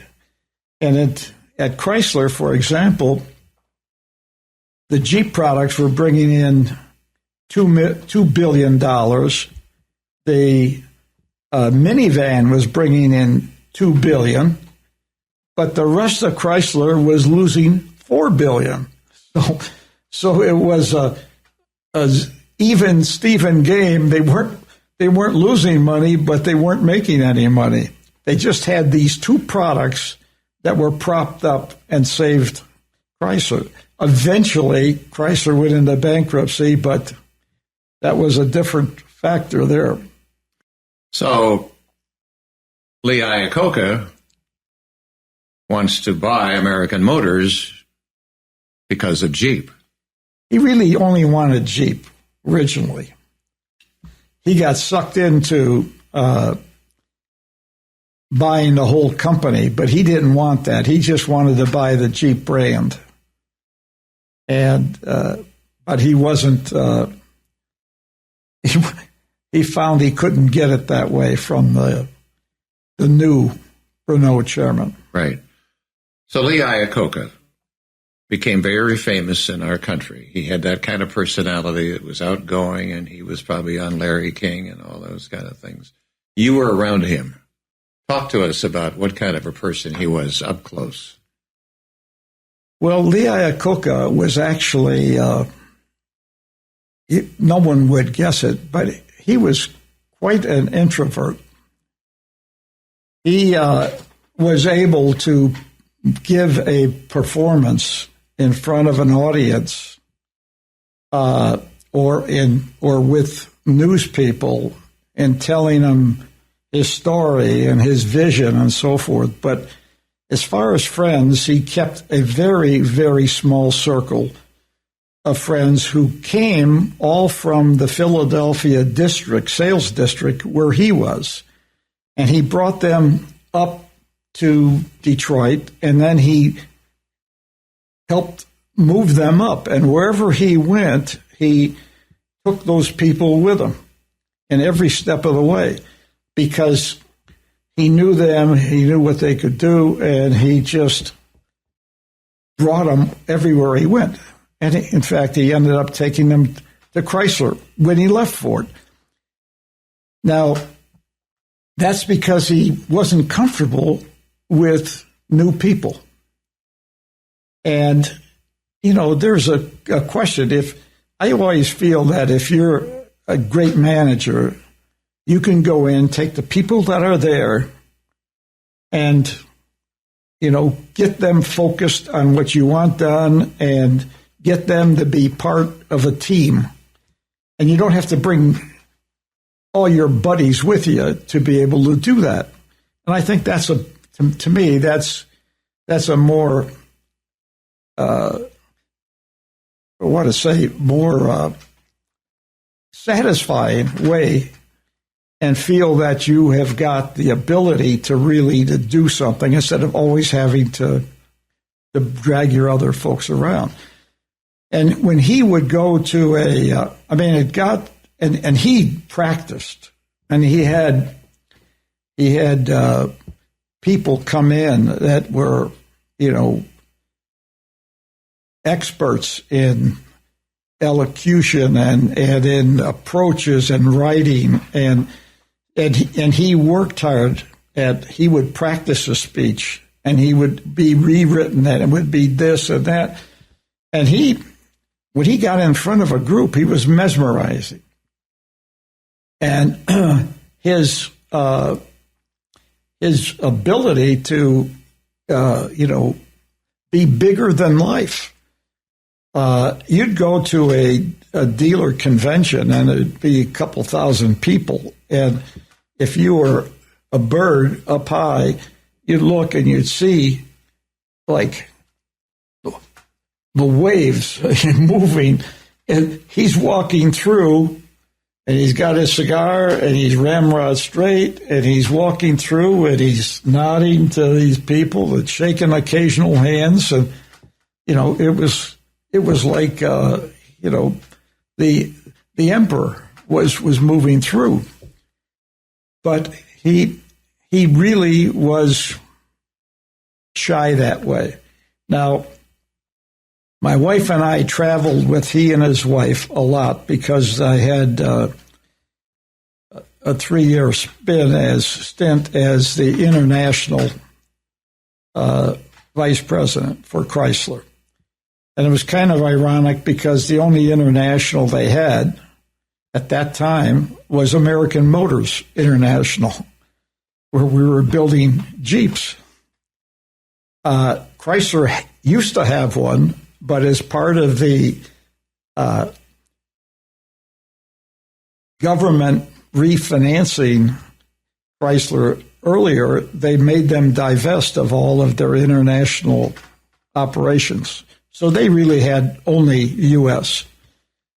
So Iacocca loved to travel, and he loved to meet people. And the reason is that he was treated almost like, Secretary of State of the United States. He'd come into a place, and the prime ministers would ask to have him, visit for a state dinner, and he would go to those. I was with him. My wife had taken my passport out of my briefcase and had put it in the hotel safe. And I didn't know that. And I was taking him to see a new plant that we had built in Austria. And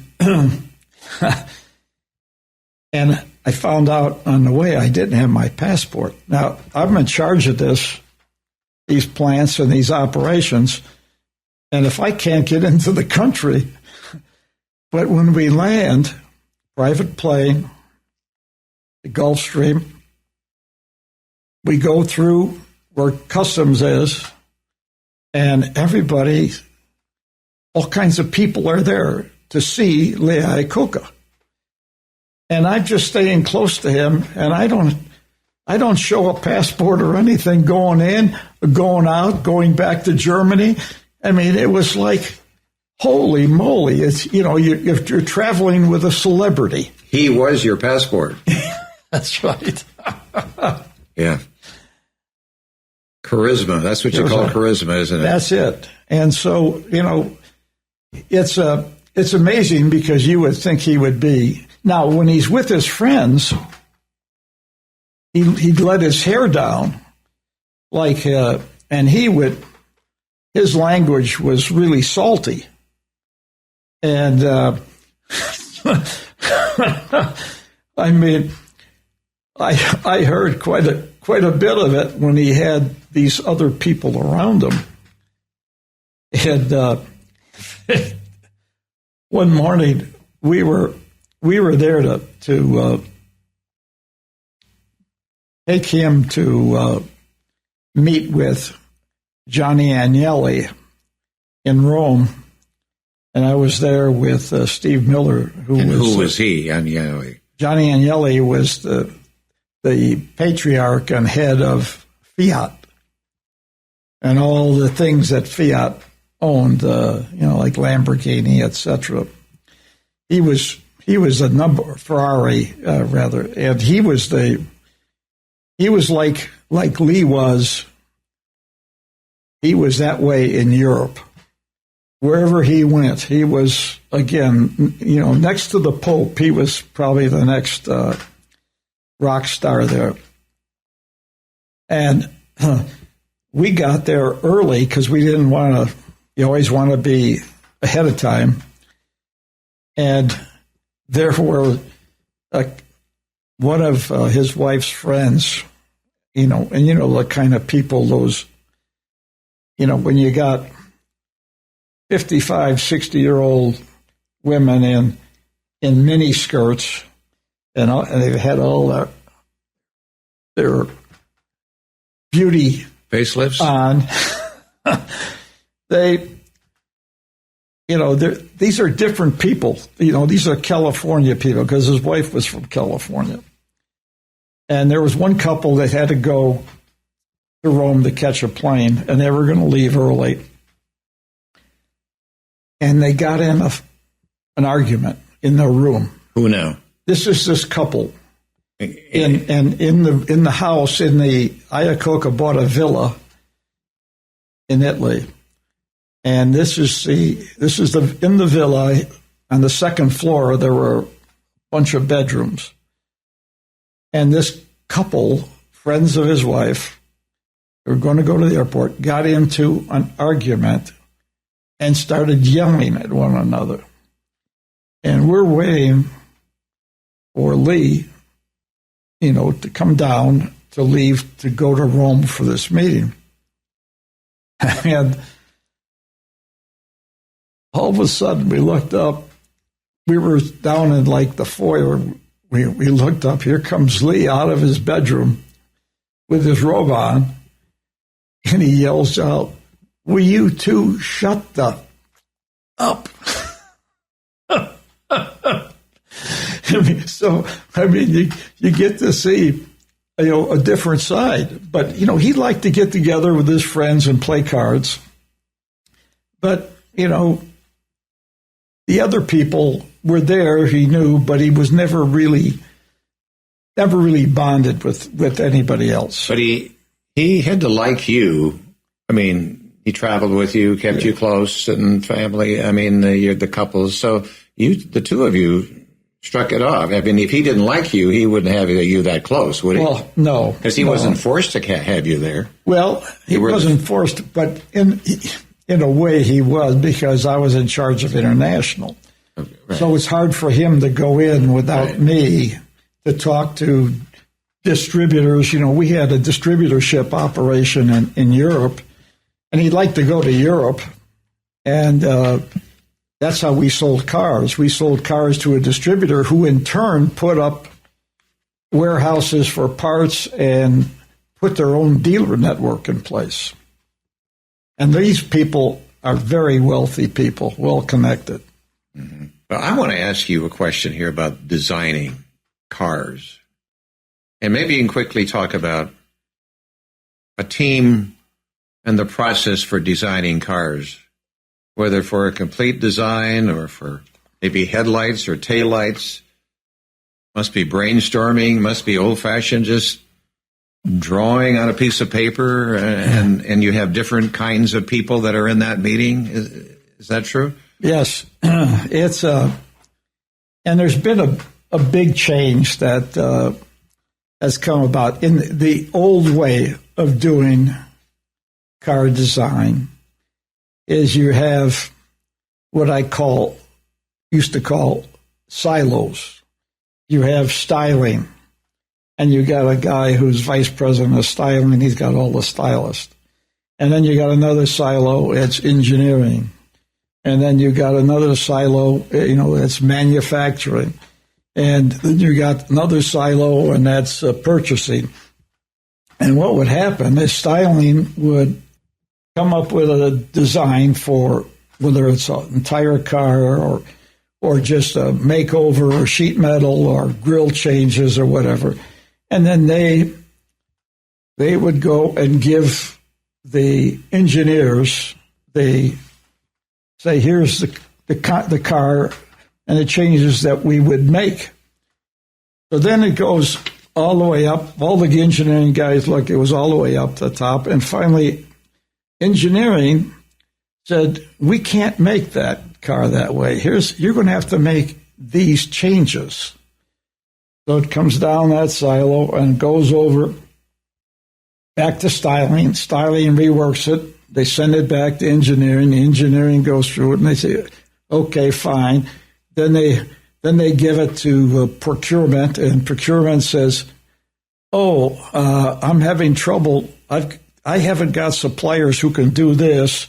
Is there a way we could make this kind of a change? And then it goes back over to styling, and it goes up again, and it goes over.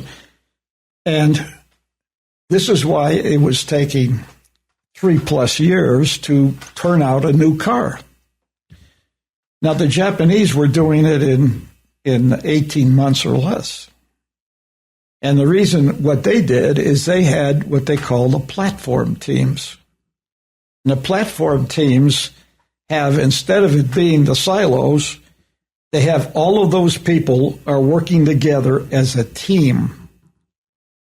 So that when the team is finished, it's a go deal. It's not like, we got to go back and we got to do this. All this is discussed and caught early on, and everybody has to speak up. Now, sales and marketing, they're also in their silos, but they don't have much to say about it, except they've got to come up with the numbers and how they're going to market the car and so forth. But it was, and that was the thing that we had at Jeep. At Jeep, because we were small, we had this platform approach. And Chrysler had these silos. So one of the biggest advantages, in addition to getting Jeep, was they took the whole Jeep team over en masse. Every one of the Jeep employees, engineers, etc., were brought over. And then what they did, they went in and changed the rest of Chrysler engineering manufacturing to this platform approach. Wow. That was really a big plus for Chrysler. Yeah. These designers, are they a special breed, different kind of people that come in with all these ideas? And are they kind of treated as stars because they come up with the ideas? Well, they used a lot of young people that have got, have been through art school or have got just innate capacity for art and design, and they're the ones that work up, all kinds of, using the dimensions that they're required to design to, and they come up with all these things, and then they've got, a normal kind of management with a supervisor or a manager or flight VP, and they cull out what they think are the best ones, and then they'll have presentations, and everybody will look and critique, and finally, they take their best one in their view and present it. But you have to keep getting people from design schools and from especially the West Coast, because they seem to have a real feel for that kind of lifestyle, and that they see out in California that's so different from anything on the East Coast. So largely they come from California, you're saying, these design minds. Yes. Because they are uniquely different. Yeah. I was wondering, are any design secrets slip out and given to competition, and does that ever happen? Well, it happens, but sometimes it happens through magazines, writers. Sometimes it happens by, there was one gentleman who made a great living. He'd buy the most expensive kind of camera equipment, telescopic, and he would go and find a position, maybe in a tree, or he'd bring a ladder, and he'd be looking at the test tracks that all the manufacturers had, and taking photographs, looking for the newest models. So usually when they took a vehicle out in the street for testing, they camouflaged it, as I mentioned earlier. But on their own ovals, they usually didn't do that. And then they would have first picture of the new Cadillac V6, and they'd sell these photos. So you find out that way. I had one thing at Ford where this is way back. General Motors and Ford had these big boxy vans, work vans that plumbers use, electricians use, and so forth. The Econoline and the cargo van. And we found out through one of these magazine people that they were working on a sliding door. These vans had these double doors that opened this way, and a sliding door in the eastern part of the country or in any major city would be a major advantage to, that type of a profession in terms of being able to get in, to get equipment, get out, pull equipment in or out, and the like. So that would give them a great advantage. And we were doing very well in our vans.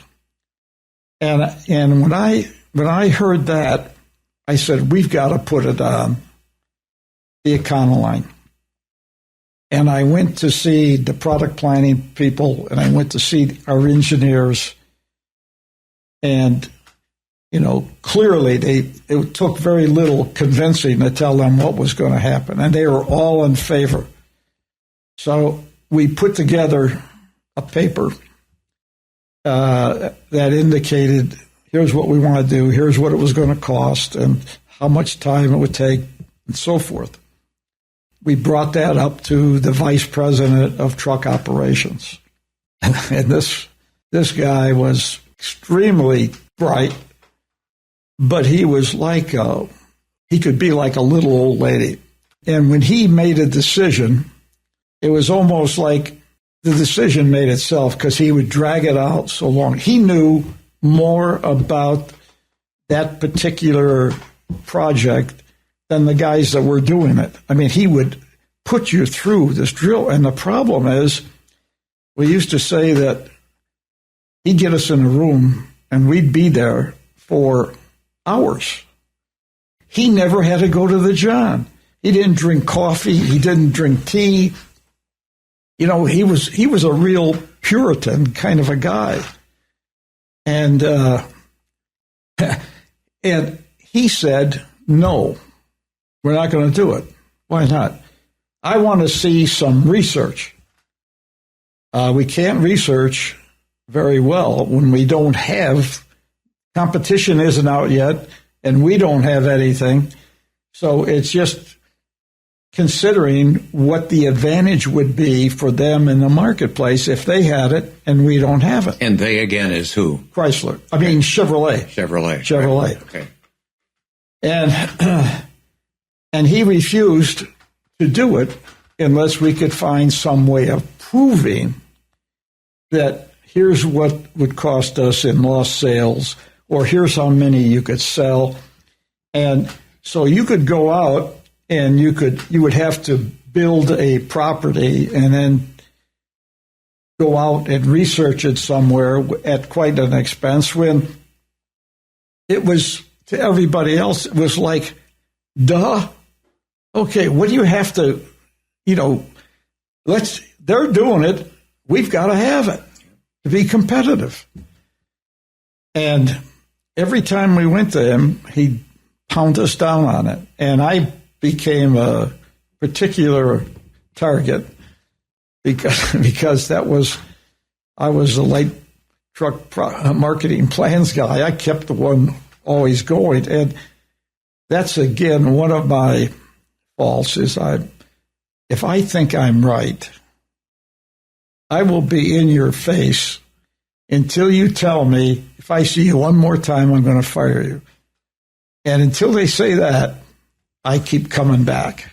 A little too persistent sometimes. But it paid off here, didn't it? Well, here's what happened. No, it didn't pay off. I couldn't convince him. Oh. But, again, good fortune. Henry Ford decided he was going to put this gentleman in charge of Philco Ford in Philadelphia. And the guy they were going to replace him with is a guy who was brilliant guy who he would come up every day, he'd come up with, maybe 30 new ideas, and maybe none of the 30 were good, but then one time he'd have one that'd be absolutely brilliant. Like, he was just a great, visionary kind of a guy. He came in to replace Caldwell.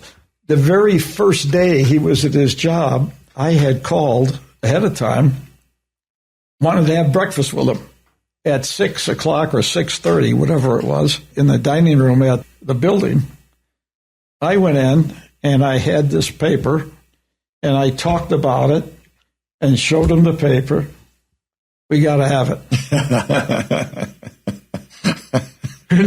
And then they put a rush on it, and we got it, and it turned out to be a dynamite requirement for those city professional guys that were plumbers, electricians, and so forth. Would have been the Econovan? Yes. That's the name of it. Yes. Right. Is that today? Where is that standing today, that model? Well, that's still available. It's still available. They still build that. And you pressing the issue, you got to feel good about that when you see a sliding door, because that became a very popular thing. Well, yeah, and then, that technology and engineering went into minivans then, later. Yeah. And so the experience that you had in doing it on that just helped pay off years later. Okay, so then did you beat Chevrolet coming with that, or did they beat you? Oh, they beat us to market. But then we came in, maybe it might have been a year later. Okay. And again, you got wind of that sliding door from a writer, a magazine guy.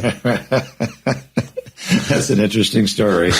Okay, I'm going to jump through here. Okay. Because I want to bring you to Tulsa. So then we've talked about you were named Vice President of Brand Development at Chrysler, then Vice President of International Operations, which you talked about, and then finally Vice President of Chrysler Technologies and Rental Car Operations. And then your mission was to spin off those operations that were considered non-core to the automaker, right? Correct. All right, so then I'm going to bring you to 1998. You were appointed CEO, Director and President of the Dollar Rent Group.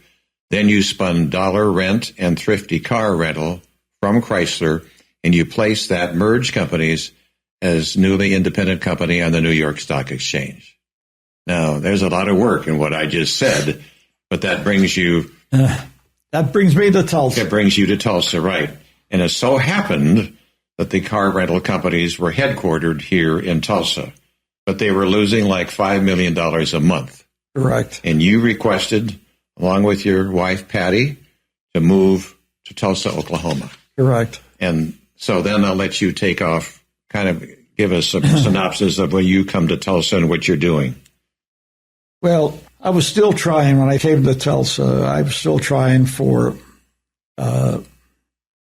at least 3 years, if not 4, to sell either Dollar or Thrifty. And we had, I made presentations in New York to the people from Avis. I made presentations to Hertz.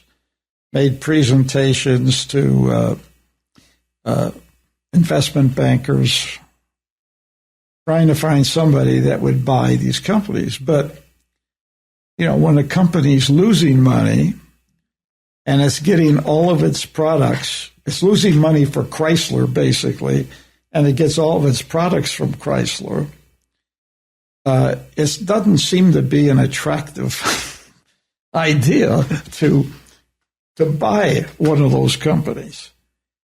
So it was very clear that I had to turn them around and have them make money instead of losing money.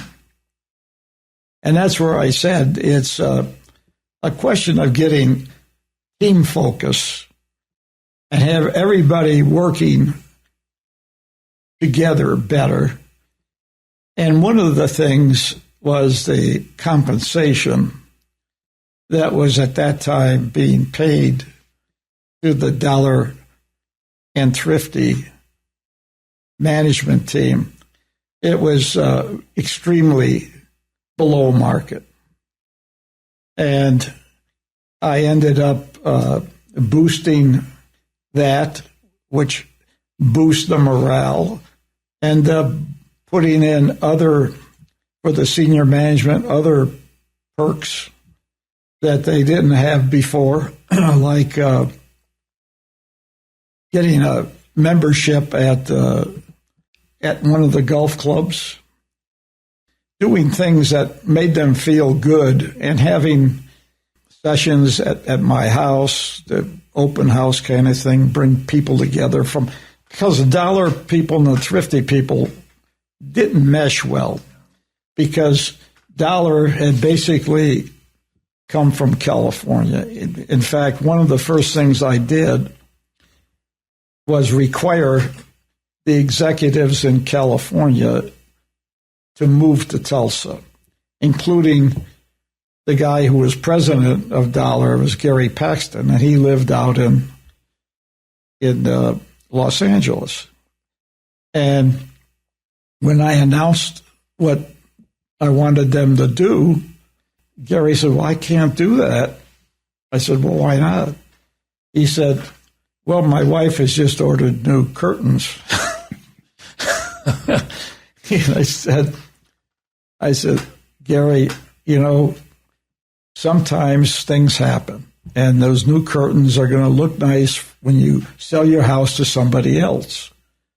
I said, "All I'm saying is your check is going to be in Tulsa.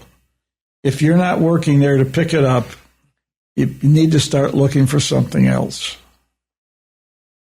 Well, Gary decided a move was good. I told him, "I'm moving to Tulsa." So,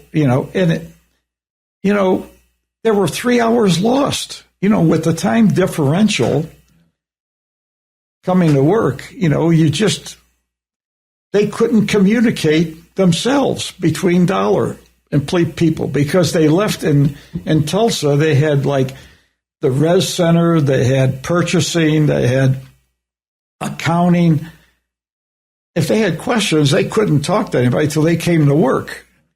And then if they got questions, everybody here is gone. So it was just, those are the kind of things that you had to do to start to turn around. And it took 3 years to turn it around. But you did. Yes. You turned it around. Yes. Went on the New York Stock Exchange. I talked about leadership. The students listen to this. Traits necessary for leadership success. What kind of advice can you give to these students who are interested in business and management level of any business? Well, you can't back away from taking risk. It's, you've got to be careful about it, and you can't just run that way all the time. But there are times when it makes sense to take risk. It also is time for absolute transparency with your employees on everything that you're doing so that they can all work together as a cohesive team. Usually you do that with your top managers, but when you have significant change, you've got to do that with the whole organization so that they're behind you, that they understand. They don't want to feel like you're talking to them one way and you're really doing something else. If you can do those things, and if you've got a track record of good integrity, that they know that they can believe what you're saying and that you're not giving them a line of false information, that's very important. You have to be able to be very open with the employees. So of all these, can you say there's one job that brought you most satisfaction or not as you look back? What I think about now, which makes me kind of feel a little bit strange, is that when I think back of what I was doing at American Motors in my 50s, with this AMC thing, I'm saying, my gosh, I can't believe that I was that aggressive and that positive and so sure of myself.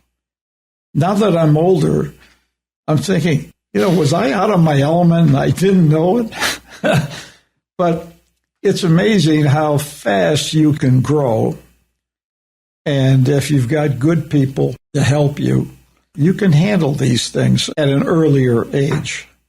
It's just, you're seeing it every day that happens. But when you think back and you say, oh my gosh, look what I did then and look what I did here and then.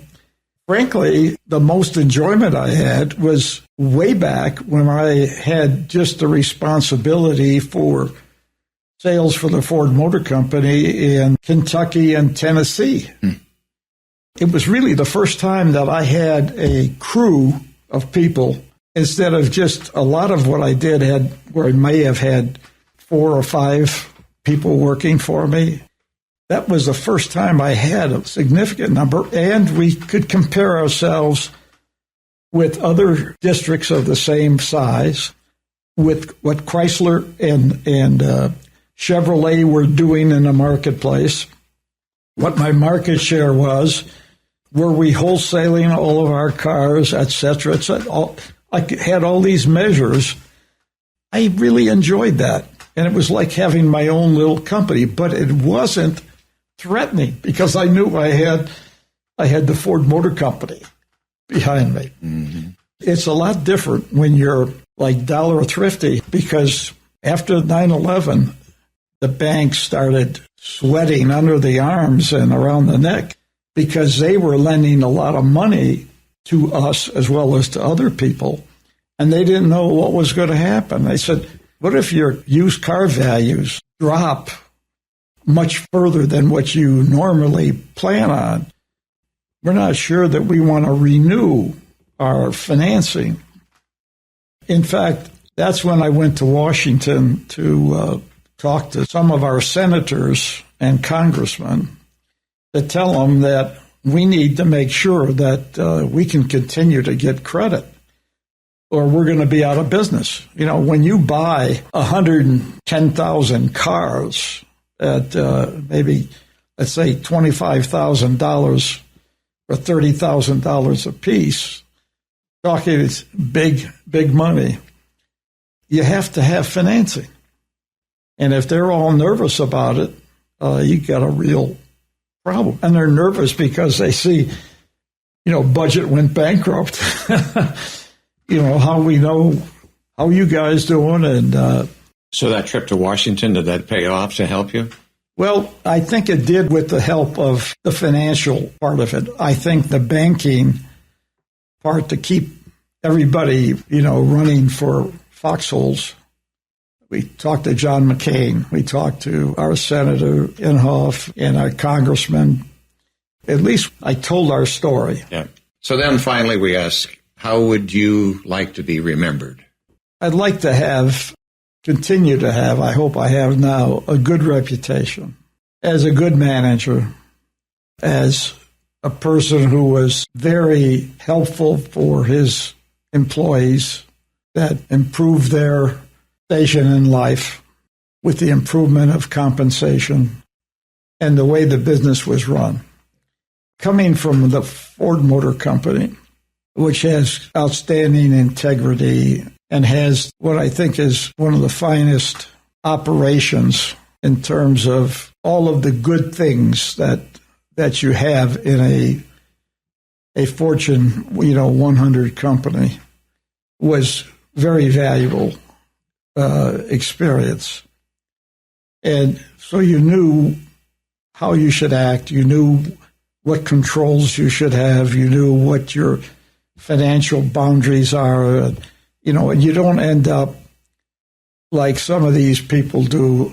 Just like what can happen is like this outstanding executive from Renault and Nissan, who now is been in a Japanese cell. It can go to your head. When I call a press conference at American Motors, I would get every network and radio and television people there. Well, that can go to your head. You say, my God, look, they're listening to everything I'm saying. By God, I must really be quite a guy. And I've tried to keep my head level. And I've been asked, well, how did it feel? You were number one at AMC. Now you're one of 31 vice presidents. I said, the only thing that happens is now if I call the governor, he won't call me back. Right. Well, Well, now you've been here, 20-some years in Tulsa? Yes. I believe you're an Oklahoman? Yes. I've got it. Thanks to the governor, I got a chance to serve on the higher regions for about 7 years. Which governor appointed you to that? Frank Keating. Yeah, and you and your wife Patty have been involved in many things here. Yes. In the city of Tulsa and in Oklahoma. As I said to Roy Clark, because he largely came out of Washington, D.C., and I said, you've been here some 30 years? He says, yes, I think they've accepted me by now. So have you been accepted by now? Well, the one thing that you find here in Tulsa, it's a very giving place, and a lot of the social, almost preponderance of the social activities have to do with fundraising for nonprofits.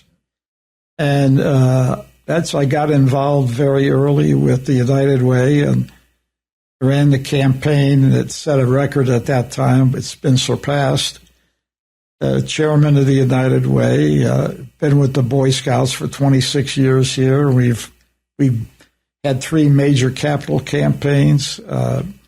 Been on the Philbrook and headed up a function there. I mean, so, you throw yourself into that.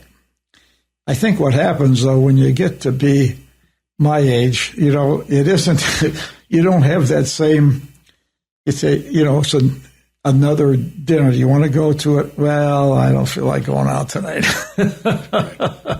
You've done enough of that and you can pick and choose now. So I want to thank you for a very fascinating time here we've had with you for Voices of Oklahoma. I'm telling you, it's quite a journey, and I thank you for your story. Thank you, John. I appreciate it.